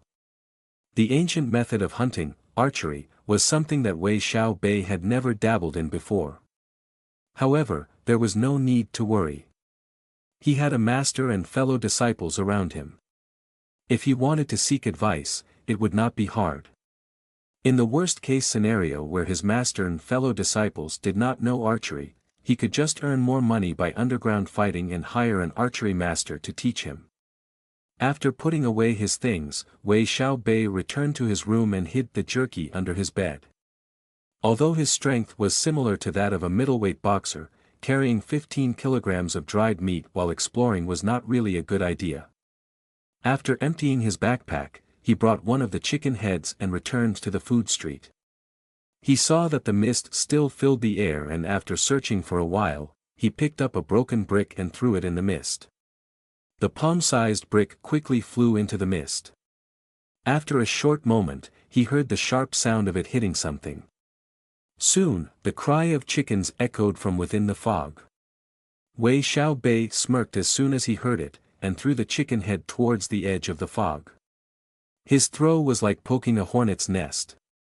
Immediately afterwards, 2 black shadows appeared from the mist and gathered near the chicken head. Wei Xiaobei's smirk slowly became slightly forced. Before this, he had planned to lure out more hidden shangfus with the chicken head. He never imagined that he would lure out 2 of them at the same time. After seeing the chicken head, the 2 shangfus immediately let out a loud cry. Soon the 6 heads fixed their total of 12 eyes on Wei Xiaobei. In the next moment, they charged towards Wei Xiaobei while flapping their wings. Wei Xiaobei's body moved in front of one of the shangfu and seized the chance to pierce it with the pitchfork. After killing one of them, he had gained a lot of experience. The pitchfork in his hands moved even smoother than before. Although his attack was not enough to seriously injure it, it had hit one of its wings. Wei Xiaobei took the chance to pull out the pitchfork, drawing blood. Goo! After receiving an attack, the chicken's eyes became red. It swiped its tail towards Wei Xiaobei, while the other shangfu's 3 heads pecked towards him as well. While doing this, the shangfu had actually swiped its lush tail across the other shangfu, making it lose its target. Wei Xiaobei stomped on the ground again after dodging the attack, and once again attacked with his pitchfork, aiming at one of the shangfu's legs. Gotcha! He could hear the sound of the bone breaking, which had caused the shangfu to lose its balance. At this time, the other shangfu had already turned around. Its 3 heads fiercely pecking towards Wei Xiaobei quicker than before. Wei Xiaobei was now slightly exhausted, and knew that he would be unable to dodge this attack. Escape? It was already too late for that. Dealing with 2 shangfus was completely different than just dealing with 1. Wei Xiaobei would be able to rely on the wide space on the street to dodge when dealing with 1. Dealing with 2, however, made it difficult for him to dodge with his current speed. He calculated in his mind. Ferocity and anger rose from within him. He retreated 3 steps, dodging 2 out of 3 beaks, and sent out his right foot, stomping on the shangfu and kicking it down. However, the beak that he couldn't dodge had directly pecked his left chest. With a pull, it had pulled out a piece of his flesh, and then proudly clucked as it swallowed the piece of meat. The shangfu was not that smart. It had poked Wei Xiaobei's chest but pulled out immediately. If it had exerted a little more force, it could have penetrated through Wei Xiaobei's lungs. However, in order to obtain a finger-sized piece of meat, the shangfu had given up on the chance to inflict a heavy injury on Wei Xiaobei and ate the piece of meat first. Even so, Wei Xiaobei was in excruciating pain until his back had become fully drenched in sweat. The pain of having flesh torn from his body was not the most gentlest thing. However, he had thrown caution to the wind. He did not hesitate and changed the direction of the pitchfork, stabbing the shangfu that was struggling on the ground. Fresh blood spurted out as he pierced it countless times. Even when the shangfu had torn meat off his chest, back, and lower legs, he did not relent. After being continuously pierced by the pitchfork, the shangfu on the ground stopped moving. His final attack had even pierced through the shangfu itself, taking him a bit of time to pull it back out. In contrast, the other three-headed chicken was eating happily. In just this much time, half of Wei Xiaobei's body was already soaked with blood. The meat that the shangfu had taken from him was approximately 1.5 kilograms. This was simply like a shortened version of dying by 1,000 cuts. However, the pain was definitely more than comparable to dying by 1,000 cuts. If it was a normal person receiving this many injuries, they would have just fallen to the ground a long time ago. However, even if he was experiencing extreme pain, he relied on his willpower to stop himself from falling. On the contrary, he roared when two of the shangfu's head were about to peck him again, and grabbed their necks. However, Wei Xiaobei's hands were only capable of grabbing one each. The middle head, at this moment, aimed at Wei Xiaobei's left eye. If Wei Xiaobei's left eye was pecked, it would also hit his brain, killing him instantly. These dust world creatures should never be underestimated. Even though they were a bit stupid for some reason, seeing their comrade die would awaken them into killing machines. Electrical discharge. When he was at the edge of life and death, Wei Xiaobei firmly released an electrical discharge. In an instant, the electrical energy that he had been saving passed through his hands. The shangfu that was about to win suddenly trembled in electrical shock. Its feathers stood up from the amount of electric current flowing through its body, its strong muscles had also gone limp. After releasing electricity, Wei Xiaobei acted quickly. He knew that monsters like these were able to recover in a short time even after something like an electric shock. Before the shangfu recovered, he had to cut off its life. Kill! Wei Xiaobei shouted as he used all the strength in his arms to break the two shangfu heads. Then, he used Iron Mountain Lean and fiercely knocked into it. With a crack, the shangfu's remaining head and chest bones broke. At this time, Wei Xiaobei's body immediately went limp. The pain from before had surged up all at once, making him unable to control his own body, leading to its collapse. However, although he had received heavy damage and was currently immobile on the floor, he still did not faint. After killing two shangfus, Wei Xiaobei's gains were by no means small. 160 evolution points. After a moment or two, Wei Xiaobei sat up on the ground, suppressing the strong urge to faint. He struggled to get up and with all his remaining strength, he pulled out the pitchfork in the shangfu's body and threw himself towards its wound like a wild beast, sucking and swallowing the shangfu's blood. After drinking both of the shangfu's blood, his body's injuries had also gradually healed. Just the blood of these two shangfus were more than enough to bring Wei Xiaobei many benefits. The vitality attributes sub-attributes, health and endurance, had increased by 0.4 and 0.6. His health had increased to 19.1, while his endurance had increased to 11.9. Although he had felt the vitality in his body increase, he was still feeling a little hesitant. Should I add my evolution points in health or endurance? After hesitating for a while, he placed his attention on the health attribute in his status panel. From his point of view, the health sub-attribute could greatly increase his recovery speed. Inside this strange and lawless dust world, this was without a doubt, the best way to survive. His evolution points flowed like a river as his health attribute began to rise. Health, 19.11, health, 19.12. When his health had increased to 20 points, he felt his body shake, as if all the cells in his body stopped moving. He could still consciously feel the vitality flowing through his body, but his body had become completely paralyzed, unable to budge, unable to even breathe. As his fear began to grow, the status panel had also began to change. Something appeared besides the health attribute. Elementary regeneration. What is this? Before Wei Xiaobei was even able to respond, he could feel that his body was being filled with vitality. Wei Xiaobei looked down at his body in amazement. The pieces of meat that the Shangfu had torn from him had started to recover. Wei Xiaobei could even see his wounds gradually closing up, disappearing into nothing. Within minutes, all of his wounds were healed.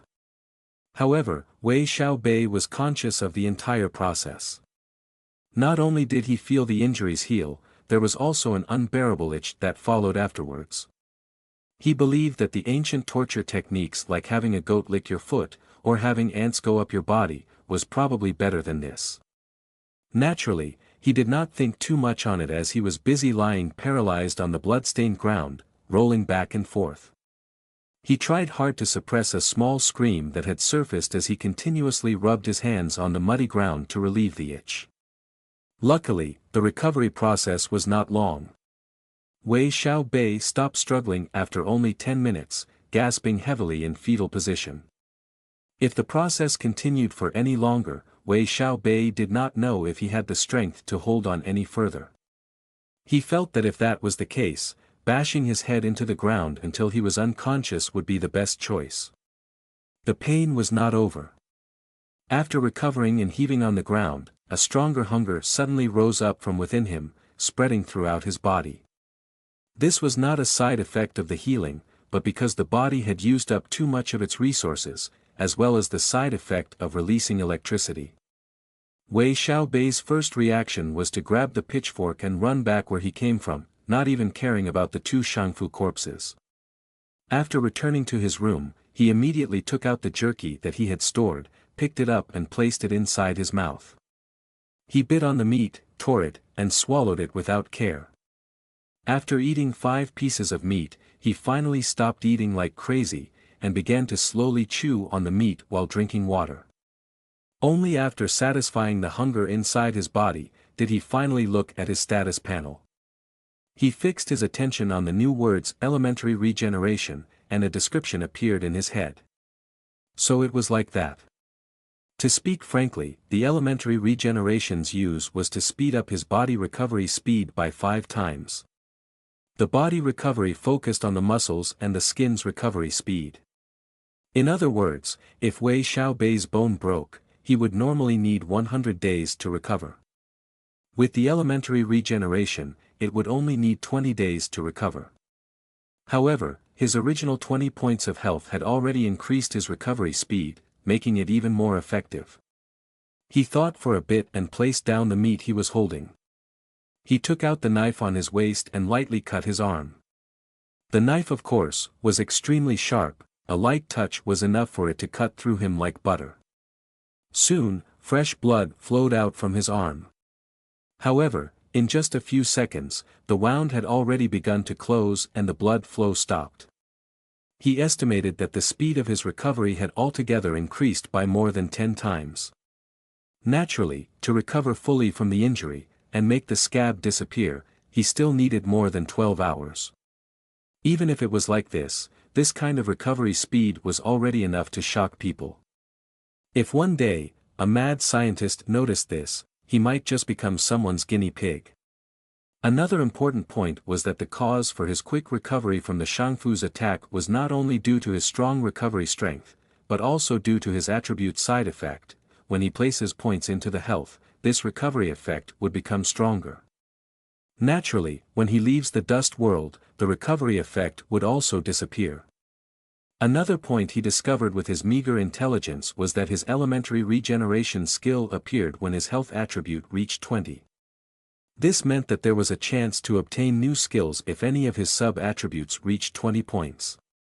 About how to go about leveling his attributes, Wei Xiaobei guessed that all he could was put more evolution points into it.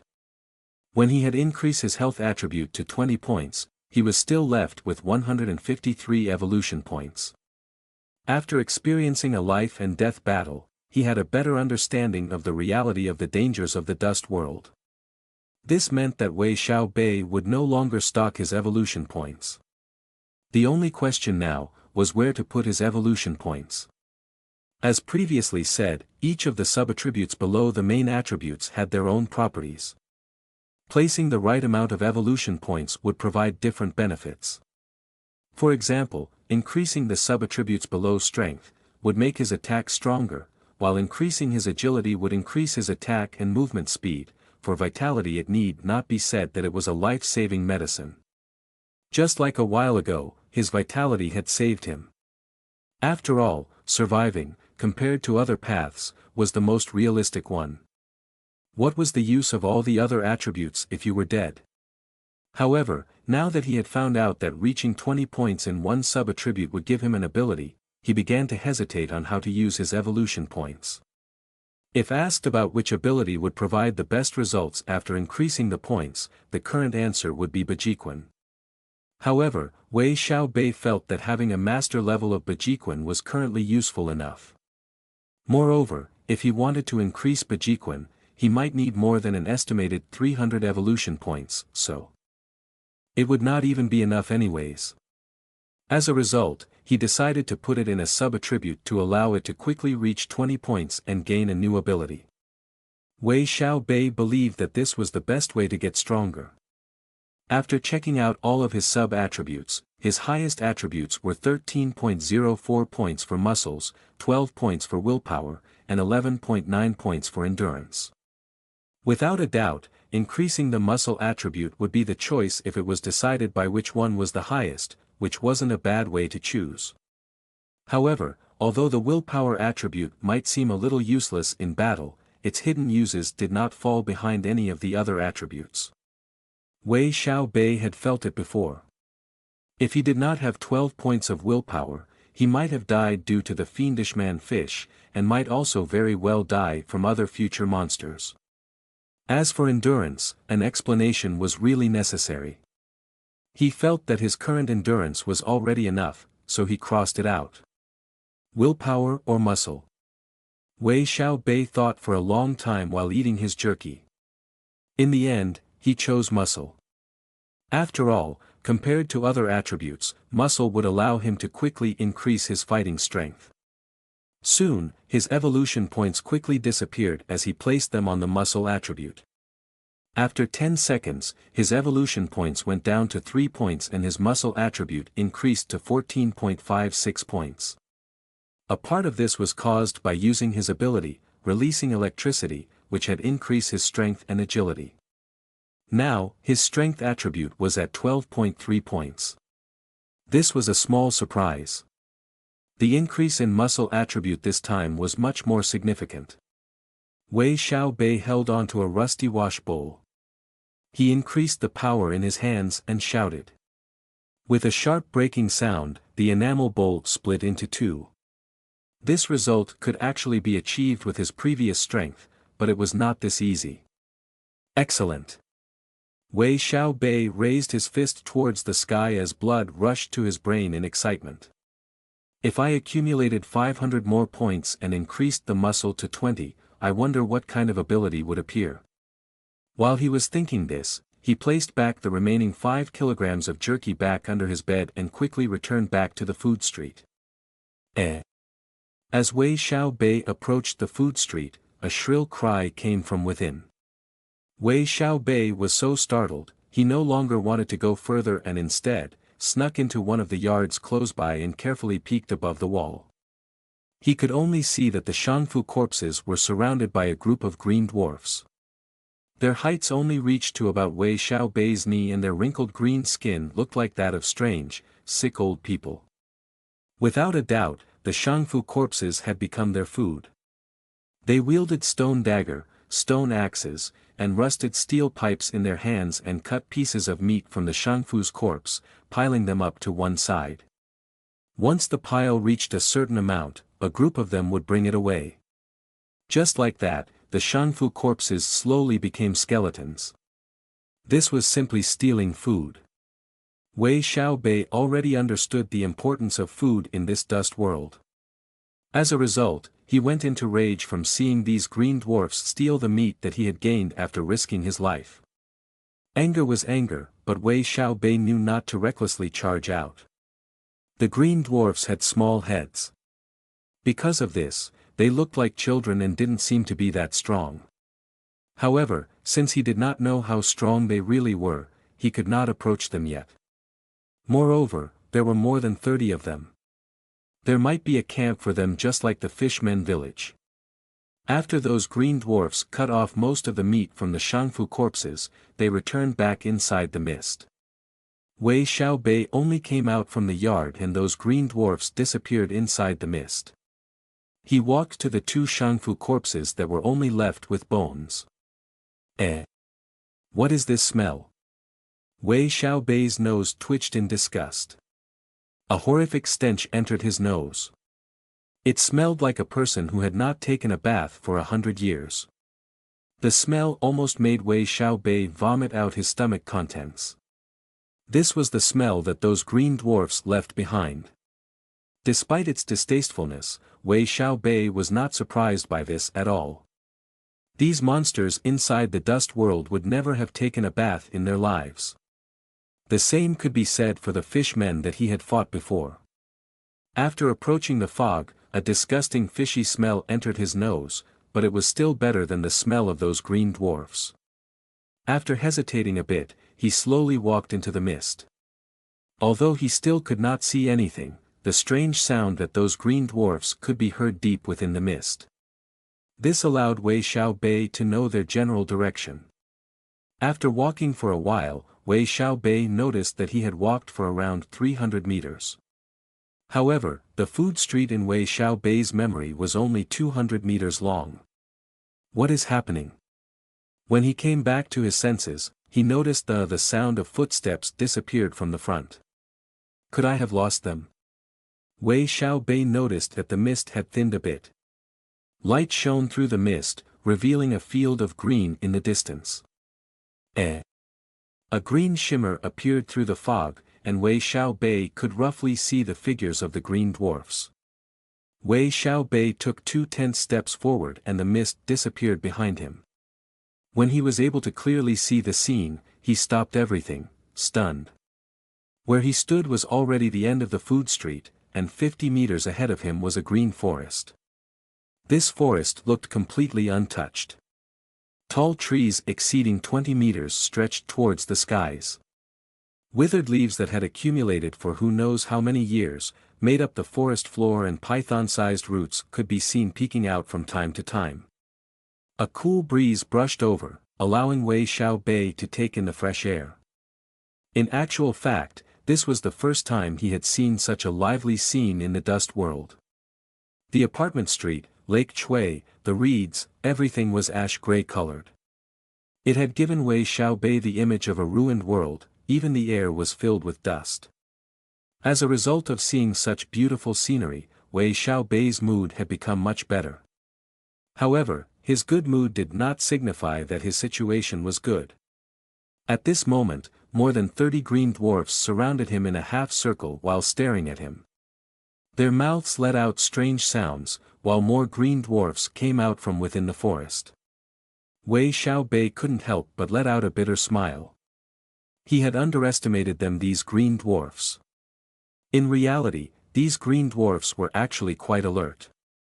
When he had followed them, they had already noticed him. Perhaps they felt that their numbers were not enough, or perhaps there was another reason they had lured him here. Facing so many enemies, Wei Xiaobei tightly grasped the pitchfork in his hands. He spread his legs and stretched his body, as if he was a leopard preparing to attack. Fuleisai. After facing each other for a while, or perhaps because their numbers were now enough, the green dwarf at the very end suddenly made an unintelligible shriek. This shriek appeared to be an attack command. The green dwarfs all began to charge towards Wei Xiaobei with their weapons. The weapons that these green dwarfs wielded could be called primitive weapons. As for the rusted knives and daggers, there was nothing more to be said. But they had even wielded soup ladles, chair legs, thigh bones, and many others. Because their heights were below his knee, their attacks could only reach Wei Xiaobei's lower leg. This gave Wei Xiaobei the misconception of being attacked by kindergartners. However, this did not mean he was willing to be injured by these green dwarfs. To be said that these green dwarfs were quite courageous. Even if they saw their comrades pierced to death by the pitchfork, more than 10 of them still raised their weapons and charged at Wei Xiaobei. The remaining majority of them had shrunk back in fear, some even running back into the forest. Wei Xiaobei couldn't help let out a smile after seeing the scene.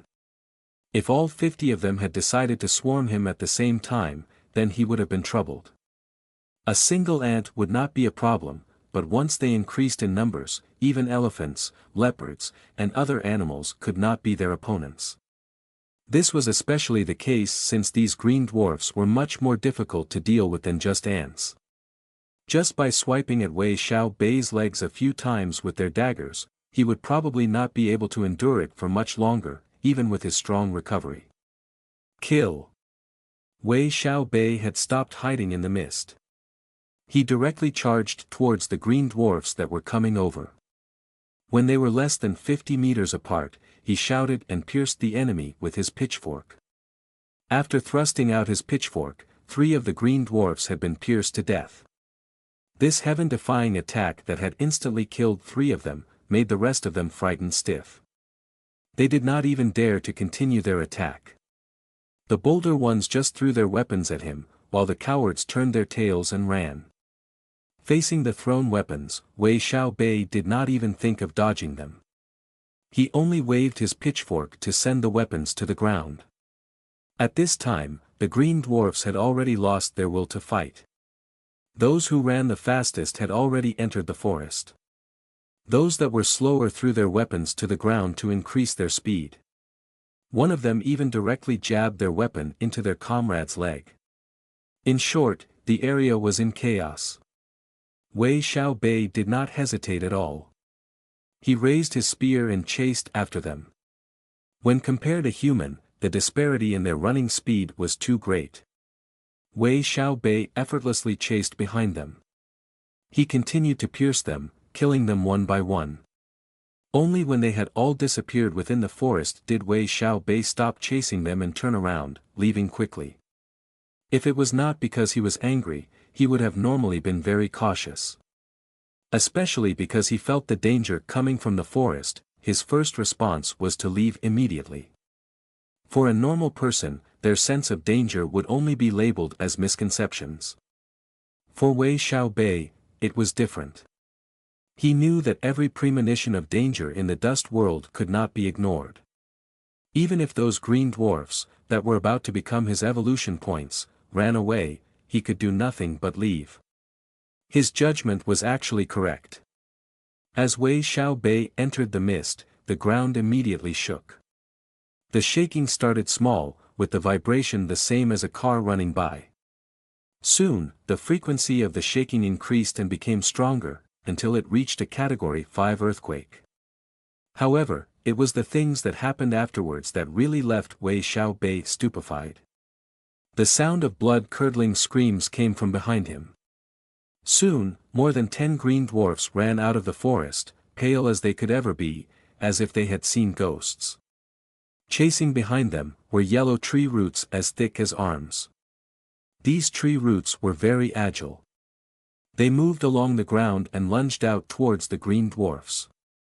When the green dwarfs tried to dodge, the roots moved like a python, circling the green dwarfs. It did not even pay attention to their struggling as it pulled them back into the forest. When they were dragged into the forest, it seemed like they had already been strangled to situation he had ever encountered since entering the dust world. However, his previous battle with one of the roots had already left him dripping with sweat. He had expended so much energy that both his arms were already trembling. How could he fight 2 more tree roots? In this world, accidents were inevitable, especially in the dust world. Unnoticed by Wei Xiaobei, the cut-off root had been sent flying into the mist. Immediately, waves of vapor started to generate, spreading on all sides. Something strange was happening to the mist. The mist that had spread all around had gradually condensed, becoming a white horse made from mist.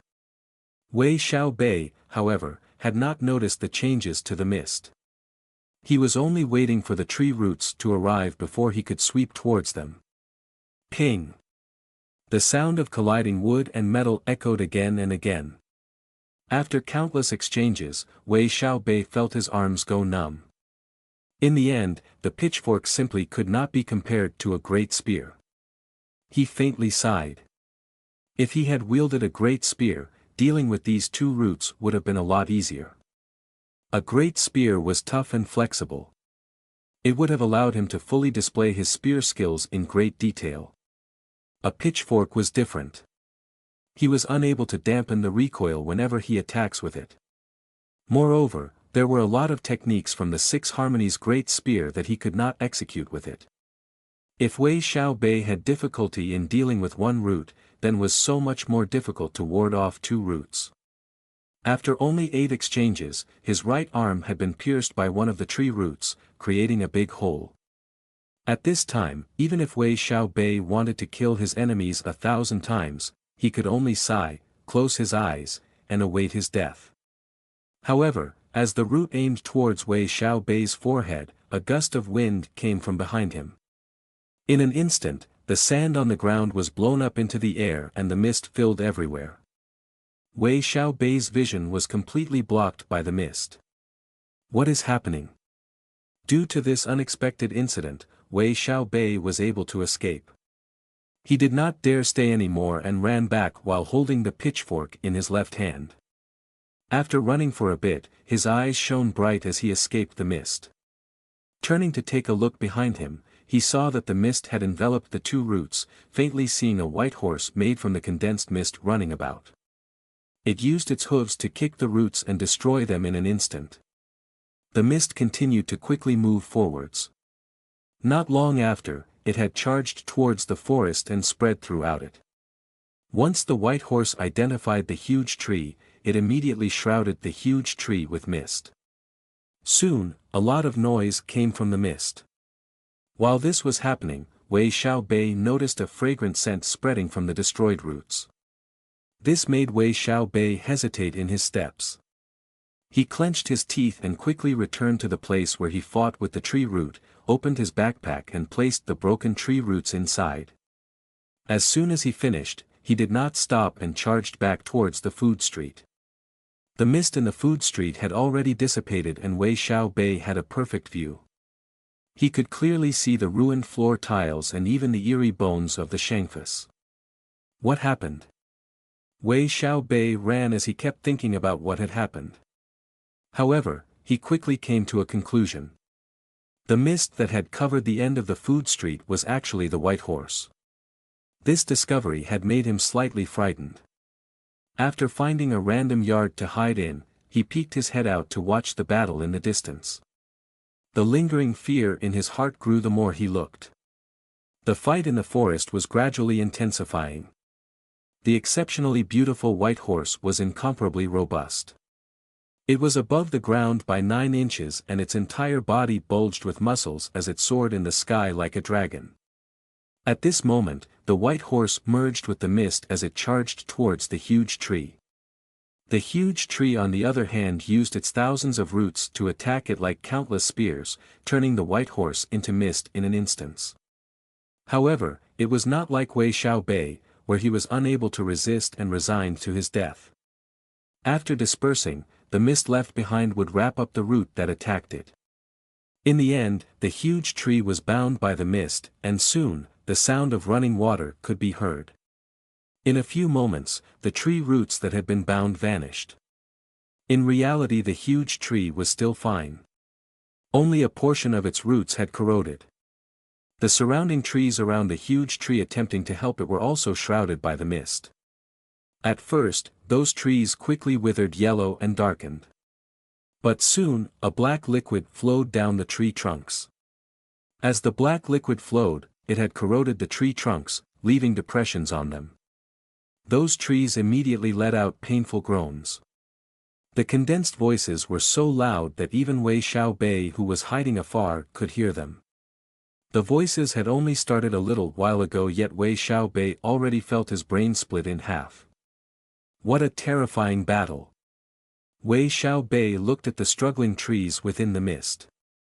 Eventually, they had been corroded into a black liquid. He couldn't help but be shocked. Luckily, very luckily, the white horse did not appear when he entered the mist. Otherwise, he would not have been able to resist the opponent at all. With his strength, he would have simply been crushed by its sheer power. Wei Xiaobei did not dare relax after thinking this. He did not even for once think that the white horse fighting the huge tree was his ally. This was basic knowledge in this world. The dust world was not reality. Common sense from reality could not simply be applied to this world. For example, in reality, to mingle with others, a person needed to be kind. Only then would they be able to establish a lot of connections, and become successful in business. Inside the dust world, it was pointless to be kind to the monsters. In short, he did not have any impulse to join the fray. After all, whether it was the white horse or the huge tree, they only needed one attack to smash him into meat paste. Even the other trees surrounding it were his enemies.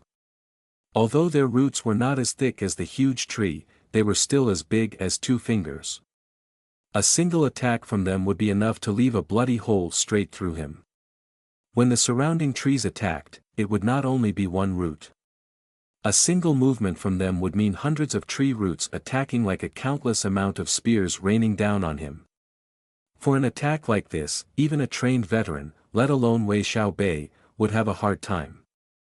Thinking until this point, Wei Xiaobei could only sigh at his good luck. If he wasn't so lucky, he would have already become a pile of bones.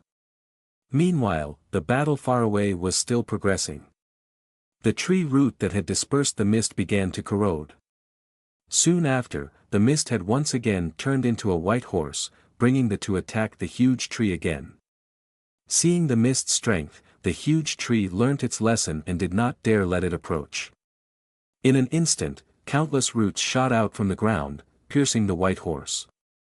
The white horse once again shattered into mist. Similarly, the mist formed after it shattered and spread, killing countless of the big trees surrounding it. After countless similar exchanges, the big trees in the surroundings refused to stay any longer. They all moved their roots and crawled far away. However, even when they did so, 1/5 of the big trees had already turned into the black liquid. Following the retreat of the trees, the huge tree suddenly didn't want to tangle with the white horse anymore.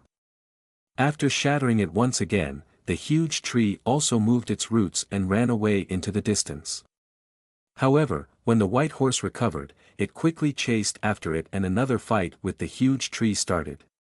The big trees, the huge tree, and the white horse fought as they moved further away. When they finally disappeared behind the building complexes, Wei Xiaobei let out a sigh of relief, his back drenched in sweat. I can't stay here any longer. Wei Xiaobei realized that although the huge tree and the white horse had disappeared into the distance, there was also a possibility that they might return. He did not want to become a part of these huge monsters' meal. Perhaps because of the fight's influence, he did run into any monsters while he returned to his apartment. After returning to his room, he laid down on the bed and looked at today's battle log. Battle log. Encounter with 1-star normal creature, Green Dwarf. Green Dwarfs surround and attack. Killed 31 Green Dwarfs. Awoke 2-star terror creature, Tree Spirit. Awoke 3-star terror creature, Big Tree Spirit. Attacked by Big Tree Spirit. Destroyed a Big Tree Spirit root. Essence tree sap spurts out. Awoke 3-star terror creature, Mist Draconic Horse. Trigger Mist Draconic Horse and Big Tree Spirits battle. Completely escaped battle. It took a while for Wei Xiaobei to finish looking at the long battle log. After looking at it, he felt that he was truly very lucky. After that thousand-eyed devil, he actually encountered another 3-star terror creature. And not just one of them, but 2. The lucky thing though, was that he had escaped and survived. Whether it was the thousand-eyed devil, Mist Draconic Horse, or the Big Tree Spirit, they were not creatures that could be compared to a 1-star like Wei Xiaobei. Big Tree Spirit root. After thinking for a bit, Wei Xiaobei opened his backpack, causing a thick fragrance to come out, stirring his glands to salivate. This smell was familiar yet strange. It made him think about things similar to the thunderworm electric ball. After taking out a few roots, the thick scents. Assault intensified, urging him. Should I eat it? Wei Xiaobei tried to resist the impulse floating in his mind. Who was willing to eat a tree root out of boredom? Items on hand: Big Tree Spirit Root. Big Tree Spirit Root, 3-star terror creature, Big Tree Spirit's Root. Contains strong vitality. Its sap can cure medium wounds. Every drop will increase all sub-attributes by 0.01 points. What good stuff. After taking a look, he became a bit excited. He had a total of 19 sub-attributes. If all his attributes increased by 0.01 points, it was the same as placing 19 points into his attributes. His previous hesitance to eating it had quickly disappeared. He took out one of the roots and squeezed it, squeezing out the sap into his mouth. With every drop of tree sap, a warm feeling began to flow into his body. His entire body was being cleansed by this warm flow. With every drop, Wei Xiaobei was able to sense the changes in his body. Wei Xiaobei had only picked up 7 roots. Even if he desperately squeezed them, only 20 drops came out. I must extract all it's worth. There should still be a bit more tree sap in this root. From his point of view, having a juicer right now would be a great thing.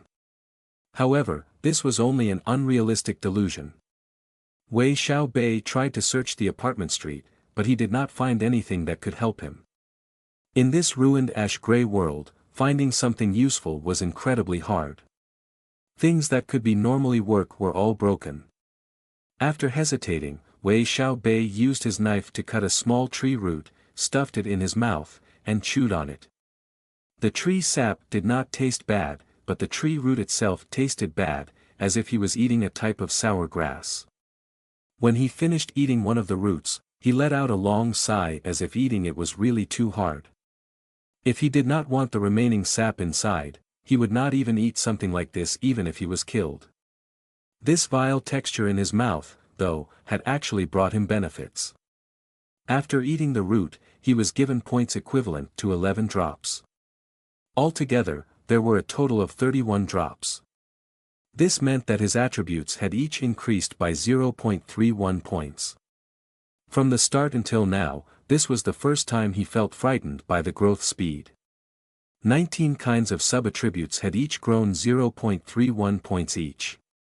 This was the same as Wei Xiaobei placing 589 evolution points into his status. Following the growth of his sub-attributes, he was able to understand the changes to his body. Although it was not supposed to be a sharp increase in strength or agility, the obvious misconception of being born anew had still risen from within him. Before he was able to attempt a feel on his body changes, tiredness surged into his mind. Wei Xiaobei half-consciously calculated. He had already been in the dust world for 5 hours. In the next instant, he lied down on his bed and fell asleep. Fight as we're ordered, do as we're told. Train in your guns, bayonets, and hand grenades. Take aim and shoot. Wei Xiaobei extended his hand and turned off his alarm. It's already 6 a.m. Wei Xiaobei stood up and stretched his aching body. The pick-pack sound of his bones sounded one after the other. He checked his surroundings and knew that he was back to reality. Outside, the aluminum window showed a sheet of darkness being driven away by the light. It was just at the time when the night changes to day, slightly resembling the dust world's grayness. However, the scene outside the window was much better than anything he had ever seen in the dust world. Woke up, took a bath, and went to the toilet. After finishing all of these, Wei Xiaobei opened his apartment door and walked out the corridor. At this time, everyone inside the building was still in dreamland.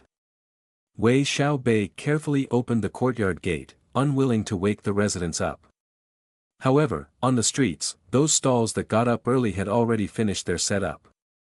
The thick fragrance of soy milk spread through the air. The sound of deep-fried breadstick being made could be heard. The smell of the steam from the meat buns, mantou and other breakfast foods weaved together in the air. All of this made Wei Xiaobei's empty stomach growl, as he salivated from the smell. This kind of life is the best. Wei Xiaobei sat in front of a stall. He ordered meat buns and mantou as he waited for the noodles to be cooked by the owner. A certain thought popped out in his head. After witnessing the fight between the Mist Draconic Horse and the Big Tree Spirit, Wei Xiaobei had felt how minuscule he was in front of those strong monsters. The dust world was indeed a cruel place, just a slight bit of inattentiveness could get him killed. The psychological strain that this matter had created on his mind was not small. As a result, even just seeing the common and familiar everyday surrounding in the moment was enough to give his mind an indescribable feeling. It was like staying in the dry desert for half a year, and finally entering a hot spring. After eating, he headed towards the dojo. At this time, his master, senior apprentice brothers, and senior apprentice sister were training. Wei Xiaobei felt his mood lift up. He greeted everyone and joined them. He searched for a vacant wooden pillar and began training. After morning training, everyone went to the kitchen to eat breakfast, only Wei Xiaobei returned to his room and turned on his computer. While the computer was booting up, Wei Xiaobei boiled himself a cup of green tea. He loved green tea. Coffee, red tea, and whatnot just did not suit his tastes. For him, being able to drink green tea after morning training was supreme bliss. Because of this, Wei Xiaobei was really similar to a 60 to 70-year-old man. Naturally, because his funds were low, it was impossible for him to buy good tea leaves. He only bought the locally produced tea. However, in his eyes, this locally produced tea might not necessarily any worse than those well-known, high-grade tea leaves. Perhaps the only reason they were said to be better was only because of their fame and history. Wei Xiaobei blew on the boiling hot tea and lightly took a sip. He moved the mouse and opened the internet. He tried searching for Shangfu. Soon after, rows of information about the Shangfu popped up. There was a lot of information. After looking at it, Wei Xiaobei more or less understood what kind of monster this was. This was a monster that appeared in the classic of mountain and sea. Shangfu, bird. 3 heads, 6 eyes, 6 legs, 3 wings. Eating it would prevent nightmares. This was the word-for-word information on the web page. If spoken in verbal language, it meant that a shangfu was a type of bird. Its appearance looked like a chicken, but it had grown 3 heads, 6 eyes, 6 legs, and 3 wings. If its meat was eaten, energy would flow inside the body and prevent nightmares from appearing. Whether it was the shape or the meat's effects, Wei Xiaobei felt that the shangfu in the dust world was the same as the shangfu in the classic of mountain and sea. However, a question appeared in his mind. Why did the shangfu in the classes of mountain and sea appear inside the dust world? What was the true identity of the dust world? Wei Xiaobei rubbed his chin and drank the tea as his eyes lost focus. After quite a while, he finally came back to his senses. He shook his head and threw away the questions in his mind. Although Wei Xiaobei's intelligence had risen to 7.31 points, it was still impossible for him to find the answers he wanted from these clues. Should I actually put more evolution points into my intelligence? Wei Xiaobei bitterly smiled and shook his head. The question on where he should place his evolution points was a very difficult question. If he had enough evolution points, he would surely have already increased all of his attributes. However, this was only a delusion. From his current standpoint, he thought that he should not yet place any points into intelligence. At the very least he should not do so until his muscle reached 20 points. In a mysterious place like the dust world, placing his evolution points solely on status would probably get him killed by some monster before even being able to put it to good use. After thinking for a bit, he searched for the other monsters like the Green Dwarf, Thousand-Eyed Devil, Mist Draconic Horse, Big Tree Spirit and other monsters that he had met. What made Wei Xiaobei puzzled was that other than the Tree Spirit and the Fish Men, which he could find in novels, games, and manga, he could not find any of the other monsters. As for the Miss Draconic Horse, it only showed hits for Draconic Horse. As for what kind of creature the Draconic Horse was, it did not need to be explained further. It was basically in its name, a monster descended from a horse and a dragon. In the 5 assorted offerings, it was said that dragons were born obscene. When they procreated with a swine, an elephant was born. When they did it with a horse, a draconic horse was born. From a modern scientific standpoint, many points in the 5 assorted offerings were extremely ridiculous. Swines were how they used to call pigs. The ones pointed in the book were wild boars. If a dragon mated with a wild boar, an elephant would be born. Now, anyone who had elementary level education would know that an elephant was its own species. It was not born from a dragon mating with a wild boar. This was the misunderstanding born from ancient people who did not understand elephants. As a result, it could be concluded that a dragon mating with a horse to create a draconic horse might not even be real. Wei Xiaobei bitterly smiled and shook his head. He had already seen the Miss Draconic Horse. It looked like the fluid remains of a draconic horse. It was easy to understand how terrifying and strong a draconic horse was. Without a doubt, at least in the Dust World, a draconic horse was something that really existed. After thinking for a bit, his mind was in confusion. In truth, everything he had seen in the Dust World could topple a normal person's common sense. He did not think about it anymore. He withdrew his thoughts, sipped on tea, and continued searching. What he searched for this time was the classic of mountain and sea, ancient legends, myths from the West, and others. Wei Xiaobei had a faint feeling that the monsters inside the Dust World had a relationship with these legends and myths. As a result, finding out about these monsters that might appear in the Dust World was not a bad thing. After aimlessly searching for a while, he heard his senior apprentice sister's voice outside, "Junior apprentice brother, quickly come out. We are about to open." Another important point to be mentioned was that Wei Xiaobei's current job post inside the dojo was an instructor. Previously, Cheng Baiwu gasped in surprise at Wei Xiaobei's training. He believed that Wei Xiaobei was a 1 in 10,000 genius. Based on the amount of time Wei Xiaobei trained and the level of his martial arts, the title of genius would naturally be placed over his head. Naturally, Wei Xiaobei knew that he was only relying on the benefits from the status panel, so he did not act arrogantly. He treated his master, senior apprentice brothers, and senior apprentice sister with respect. As a result, their impression of Wei Xiaobei was good. This was why Cheng Baiwu gave him the job of instructor. This position in the dojo was not to be looked down upon. In the entire dojo, his master, big apprentice brother, and second apprentice brothers were the only ones with this position. His third apprentice brother was only an assistant instructor, while his little senior apprentice sister was nothing but a cook. Although the Qing clan dojo was not big, since they were being paid by parents, then they should teach diligently, and not misguide them. Because of this, his little senior apprentice sister, whose martial talent was not that great, could never become an instructor. The most she could do was help check the students' attendance, watch over the gate after class to prevent the younger kids from leaving and wait for their parents to pick them up. His third senior apprentice brother's situation was a little different. Although he had been training for 11 years and was good enough to be an instructor, he does not speak as much and his appearance was not that good. If he were to teach the children, probably half of them would cry out of fright. As a result, his third senior apprentice was mostly a driver. He could not even check the attendance. In the past, opening the dojo doors was Ching Ci's job. Now that she has a junior apprentice brother, she would not let go of her authority. She planned to turn Wei Xiaobei into her successor.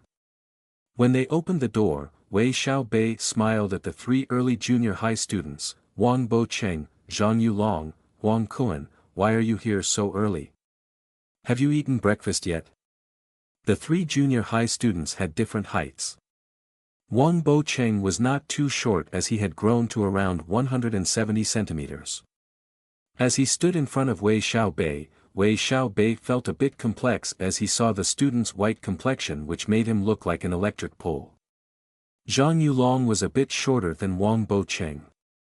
He was from the Zhuang ethnic tribe, and one of the best students in the dojo. Unfortunately, his father was the owner of the store next door, so he had not yet allowed his son to walk the martial path. Even coming here to learn over the summer took Zhang Yulong begging a few times before he was permitted. As a result, Cheng Baiwu's plan to make him into a personal disciple had already failed. Huang Kuan was different from the previous two. His height was only 150 centimeters, but his weight surpassed 75 kilograms. He could already be considered as a fat person. The reason he came to the dojo was due to his interest and his desire to lose weight. However, from his current appearance, he did not lose weight. On the contrary, due to his hard work in training, he ate the most at home and became even fatter. Naturally, even if training did not decrease his weight, small muscles had already appeared on his body. It could be sort of counted as a gains. These three were always the earliest students in the dojo. They were also the most active and had the most questions about martial arts. As a result, Wei Xiaobei had already become familiar with them. "Good morning, instructor." The three of them were very respectful. Seeing Wei Xiaobei, they immediately followed the rules and bowed as they greeted him. Wei Xiaobei also calmly greeted them. In truth, most dojos did not have a strict regulation on these formalities. However, Cheng Baiwu had a different view. He believed that the reason why Taekwondo became famous around the world was because of its ceremonies. Whether it was students and instructors meeting each other or exchanging blows with their opponents, the two sides would always bow respectfully. This intangible ceremony had elevated Taekwondo's quality. As for whether or not Taekwondo was cool or not, it was not part of the topic. Cheng Baiwu had no way to change other dojos, but he could implement it in his dojo. As a result, this was their everyday scene. After the three students entered, Wei Xiaobei watched one side of the door while holding the attendance notebook. For every student that entered, Wei Xiaobei would put a check mark beside their name, indicating that the student had reached the dojo. After the last student entered, he would close the doors, return back to the practice ground, and wait for Cheng CC to double-check the attendance. The instructors would then be separated based on the student's level of strength, and then bring them to the respective places to train. They practiced from morning to night, until 5:48 p.m., when the last student leaves, and Wei Xiaobei closes the gates and slowly return inside. Qing Clan Dojo was not big, but the amount of students it had was not small. Other than the fact that the tuition was not expensive, it was the rumor that the local hoodlums could not touch the Qing Clan Dojo which had allowed it to become famous. As a result, a lot of the neighbors would send their children to the dojo to learn. Naturally, the parents' thoughts were simple. They did not believe that their children would become martial experts. As long as nothing bad happened to their children, then everything was fine. In other words, they had turned the Qing Clan Dojo into a nursery. If there was a guarantee on their children's safety and they could also learn a few things, then it was a good return. No matter what was said, the increase in students had made everyone in the dojo tired. Their dinner for that night was red braised pork, which made Wei Xiaobei happy. After eating dinner, he took a walk around practice grounds to digest the food, and also took this chance to check his status panel. Name, Wei Xiaobei. Race, human. Gender, male. Age, 21. Creature rank, 1 star. Status, the average adult male's status value is 10. Strength, 12.61, muscle, 14.85, sturdiness, 10.37. Agility, 10.11, hand-eye coordination, 9.36, flexibility, 11.36, reflex, 11.36, balance, 8.36. Vitality, 16.26, health, 20.31, elementary regeneration, endurance, 12.21. Intelligence, 7.31, Learning, 6.31, Reasoning, 8.31. Awareness, 9.56, Willpower, 12.31, Judgment, 8.31, Perception, 7.31, Intuition, 10.31.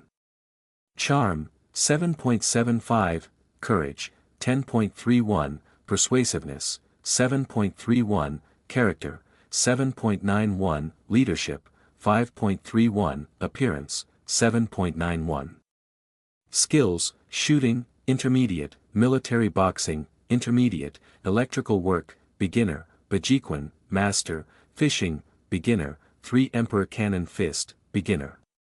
Special Skill, Release Electricity, Maximum Strength 37 volts.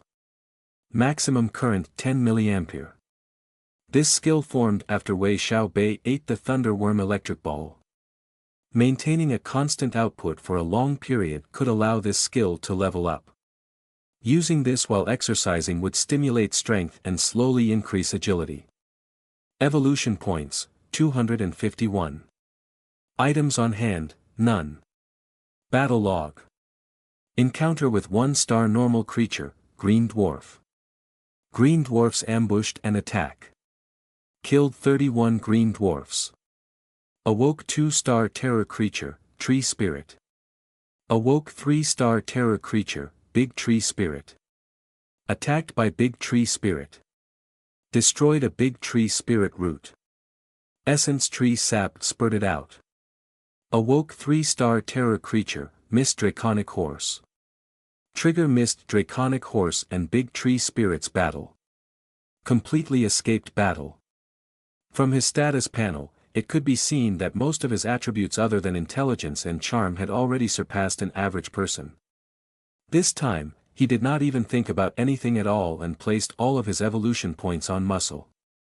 The evolution points quickly disappeared and the numbers in his muscle attribute changed. 251 evolution points quickly disappeared, leaving behind just the 17.36 points in his muscle attribute. So much power. Wei Xiaobei felt his body fill with power. Suddenly, a desire to vent out his feelings arose. While he was thinking this, Wei Xiaobei had also timely passed by a wooden pillar. Wei Xiaobei did not suppress his urges and quickly moved in front of it, fixing his stance. His fists brought forth strong winds and he smashed toward the pillar. With a loud splitting sound, the wooden pillar broke, sending the upper half flying. However, with this much power used, his desire to vent had only been reduced by a fraction. Bang! The sound of Wei Xiaobei using his knee to smash the middle portion of the wooden pillar was so loud, it could be heard from the next room. With this move, the inner part of the pillar began letting out cracking sounds. In the end, it had split in half, exposing the steel pipe. Within. Exhale. It was still not enough. Wei Xiaobei felt that the wooden pillar was not enough to rejuvenate him. His eyes looked at the big tree beside the dojo wall. These big trees were used in the dojo to train Iron Mountain Lean. He thought that, if anything, they should be able to handle his strength. Wei Xiaobei walked in big strides, stirring up the air around him. He was like an angry buffalo. He positioned his left shoulder forward and concentrated his strength on it. With a loud bang, he knocked on the tree trunk. Immediately, the big tree violently shook. The speed of its shaking was quite fierce. A huge amount of leaves had even fallen down. An indent had appeared in the place he had knocked on. The tree bark just below had even been torn off. Wei Xiaobei finally felt his desire to vent disappear. Even if he was wearing a weighted vest, it was not enough to hinder his explosive strength. Normally, the weighted vest was able to affect Wei Xiaobei by a lot. However, after his muscle attribute increased, the weighted vest was nothing when he used all of his strength. At this time, the sounds from the practice grounds had shocked his master and fellow disciples. They had come out to take a look and saw the broken pillar and the big tree. Cheng Baiwu's eyes became even more passionate as he looked at Wei Xiaobei. It's a martial arts genius. Previously, Cheng Bai-Wu did not think that Wei Xiaobei's body was strong. He was even worried that his body might not be able to handle Bajiquan, since Bajiquan also relied on body strength. But now, he was not worried anymore. Most people would assume that Guoshu did not need power. In reality, any killing martial art needed to be supported by power. It was not only boxing that needed power. This was especially true in Bajiquan, where there were a lot of moves that needed strong ferocity. For example, when using Iron Mountain Lean, a person without power would only be a laughing stock. In other words, those people who were naturally strong would gain a huge advantage when training in Guoshu like Bajiquan. Cheng Bai-Wu was very moved. He believed that accepting Wei Xiaobei as his personal disciple was the most fortunate thing in his life. Although Wei Xiaobei's strength was still a bit far from his, he had already surpassed his second apprentice brother. Cheng Bai-Wu's eyes did not fool him. Wei Xiaobei's master-level Bajiquan had allowed him to be on the same level as Zhang Zhilong. However, his 17.36 points in muscle had allowed him to completely surpass Zhang Zhilong. As for fighting against his big senior apprentice brother Lu Jiancheng, Wei Xiaobei might even be able to put up a fight. However, Cheng Bai-Wu's excitement did not last long. He had been startled by Wei Xiaobei's pained groaning. Wei Xiaobei himself was not willing to let out a pained sound in front of his master and fellow disciples. However, while venting out his excitement, he had accidentally strained his muscles. He sat down on the ground in his carelessness, and tried to move his injury, letting out a whelp of pain. Junior apprentice brother, what's wrong? Cheng Cc would normally quarrel with Wei Xiaobei, but the one who was most worried when something happened to him was her. Cheng Bai-Wu observed a little more closely and assumed that Wei Xiaobei had strained his muscles. When he thought about it, there was no way he was wrong. With such a fierce explosive power, let alone the big tree, even the steel pipe inside the wooden pillar had almost broke. It was easy to imagine how much power Wei Xiaobei had used. Using power like that wasn't right, as it would naturally lead to a muscle strain. From a martial artist's point of view though, this was a common thing. If a person was not injured a few times while training, they would feel embarrassed to fight with people when going out. After judging that Wei Xiaobei had strained his muscles, Cheng Bai-Wu did not let him go to the hospital. He let Zhang Zhilong and Lu Jiancheng carry him back inside and then brought out a medicinal liquid. He rubbed the medicine all over Wei Xiaobei's body. Only when Wei Xiaobei's body let out a red glow, looking like a cooked shrimp, did he stop. After his master applied the medicine, the two senior apprentice brothers carried him to his room to let him rest. After all, Wei Xiaobei's muscle strain was not that severe, so the two senior apprentice brothers also did not stay for long. Wei Xiaobei rejoiced when the two senior apprentice brothers did not decide to stay and look after him. His strong recovery abilities and his master's medicine had alleviated most of the pain, so at most, 2 hours were enough for him to completely recover. If this scene had been seen by his two apprentice brothers, he did not know how to explain it to them. After his two senior apprentice brothers left, only Wei Xiaobei remained inside the room. Lying on the bed without sleeping, he thought about why his muscles had strained. Wei Xiaobei knew that it was actually not because he had misused his strength. His explosive display of power had not yet even hit the upper limit of his strength. However, why did his muscles strain? From his point of view, he needed to rely on his 7 points of intelligence for the answer. However, he did not have to think for much longer. He unconsciously looked at his status panel and paid attention to his sturdiness. The description of a body's sturdiness was much more detailed than he had thought, so Wei Xiaobei had to just briefly look over it, and in the end, only had a rough understanding of it. In plain words, sturdiness was the question of body size. For example, a muscular person whose weight reached 100 kilograms would have very high sturdiness. He finally understood why, with his 17.63 muscles, he wasn't sturdy enough. Sturdiness encompassed the body's bones, muscles, ligaments, and others. Moreover, if he did not have enough sturdiness, even if he had a high vitality, it would not be able to prevent his muscles from straining. Even a fracture could possibly happen. Without a doubt, the attributes must be in balance as they were all related to each other. Other than sturdiness, he noticed that with his muscles at 17.36 points, his control over his own power had problems too. If his control wasn't as bad, then his muscles wouldn't strain as bad. Wei Xiaobi extended his hand and took down a sewing kit from the top of the bedside cabinet. Under the bright light, he began to insert a thread into a needle. After trying for more than 10 times, he let out a sigh. His control over his own power had indeed showed problems. Even the thread that he was able to easily insert before, took him more than 10 tries to get it in. After understanding this, Wei Xiaobei was slightly regretful. If he had known that this would happen, he would have placed a bit more of his evolution points into his agility. However, this kind of regret could only be solved by obtaining more evolution points. His evolution points had never been high enough after all, so he could only throw the regret to the back of his mind. In future battles and training, he could only just try to control his strength. His training in strength control could perhaps allow him to raise his agility. After calculating this, he tiredly lied back down on the bed and slowly fell asleep. Summer had already passed. Autumn quietly descended. However, the greenhouse effect caused by smoke had made autumn not that cold at all. Junior apprentice brother. Hurry up.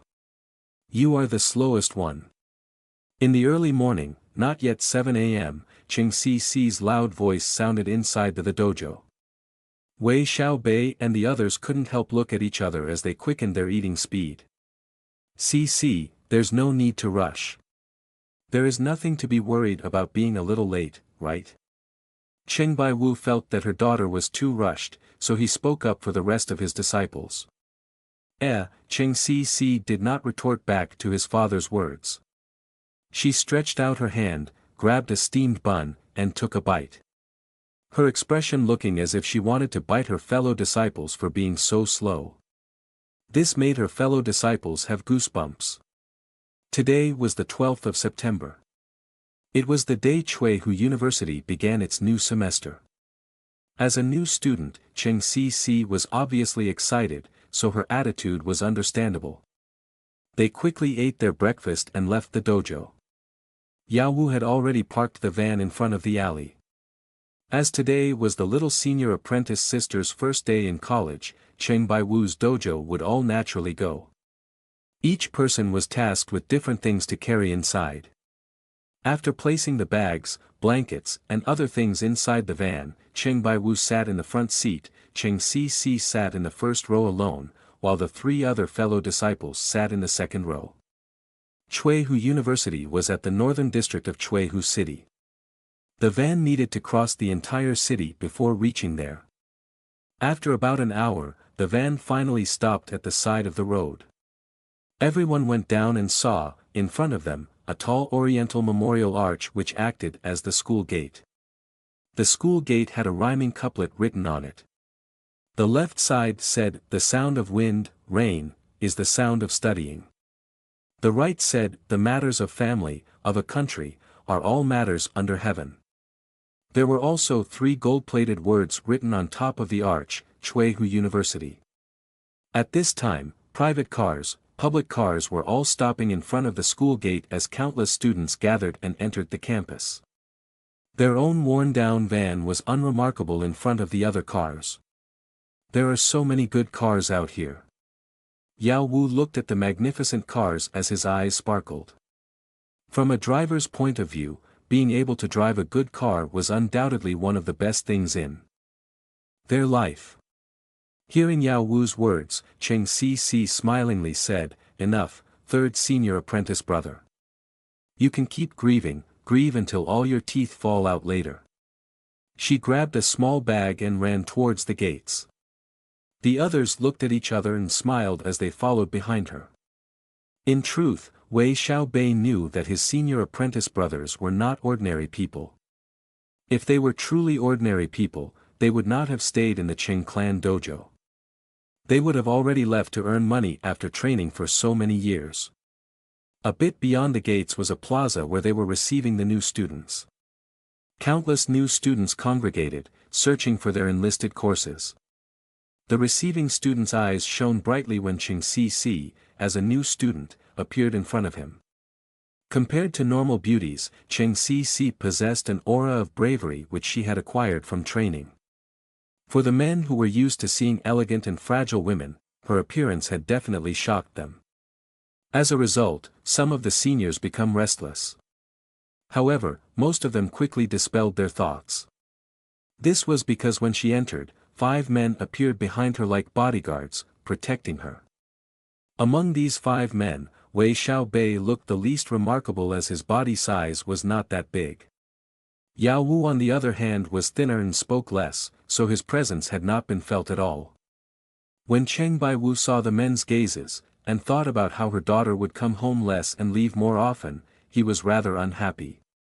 His aggressive appearance with his sturdy physique was truly frightening. Their big senior apprentice brother, on the other hand, looked even more sturdier than Cheng Baiwu. Their second apprentice brother, Zhang Zhilong, was also quite close. The most important point was that all 4 of them were currently wearing the special Qing Clan Dojo's training uniform.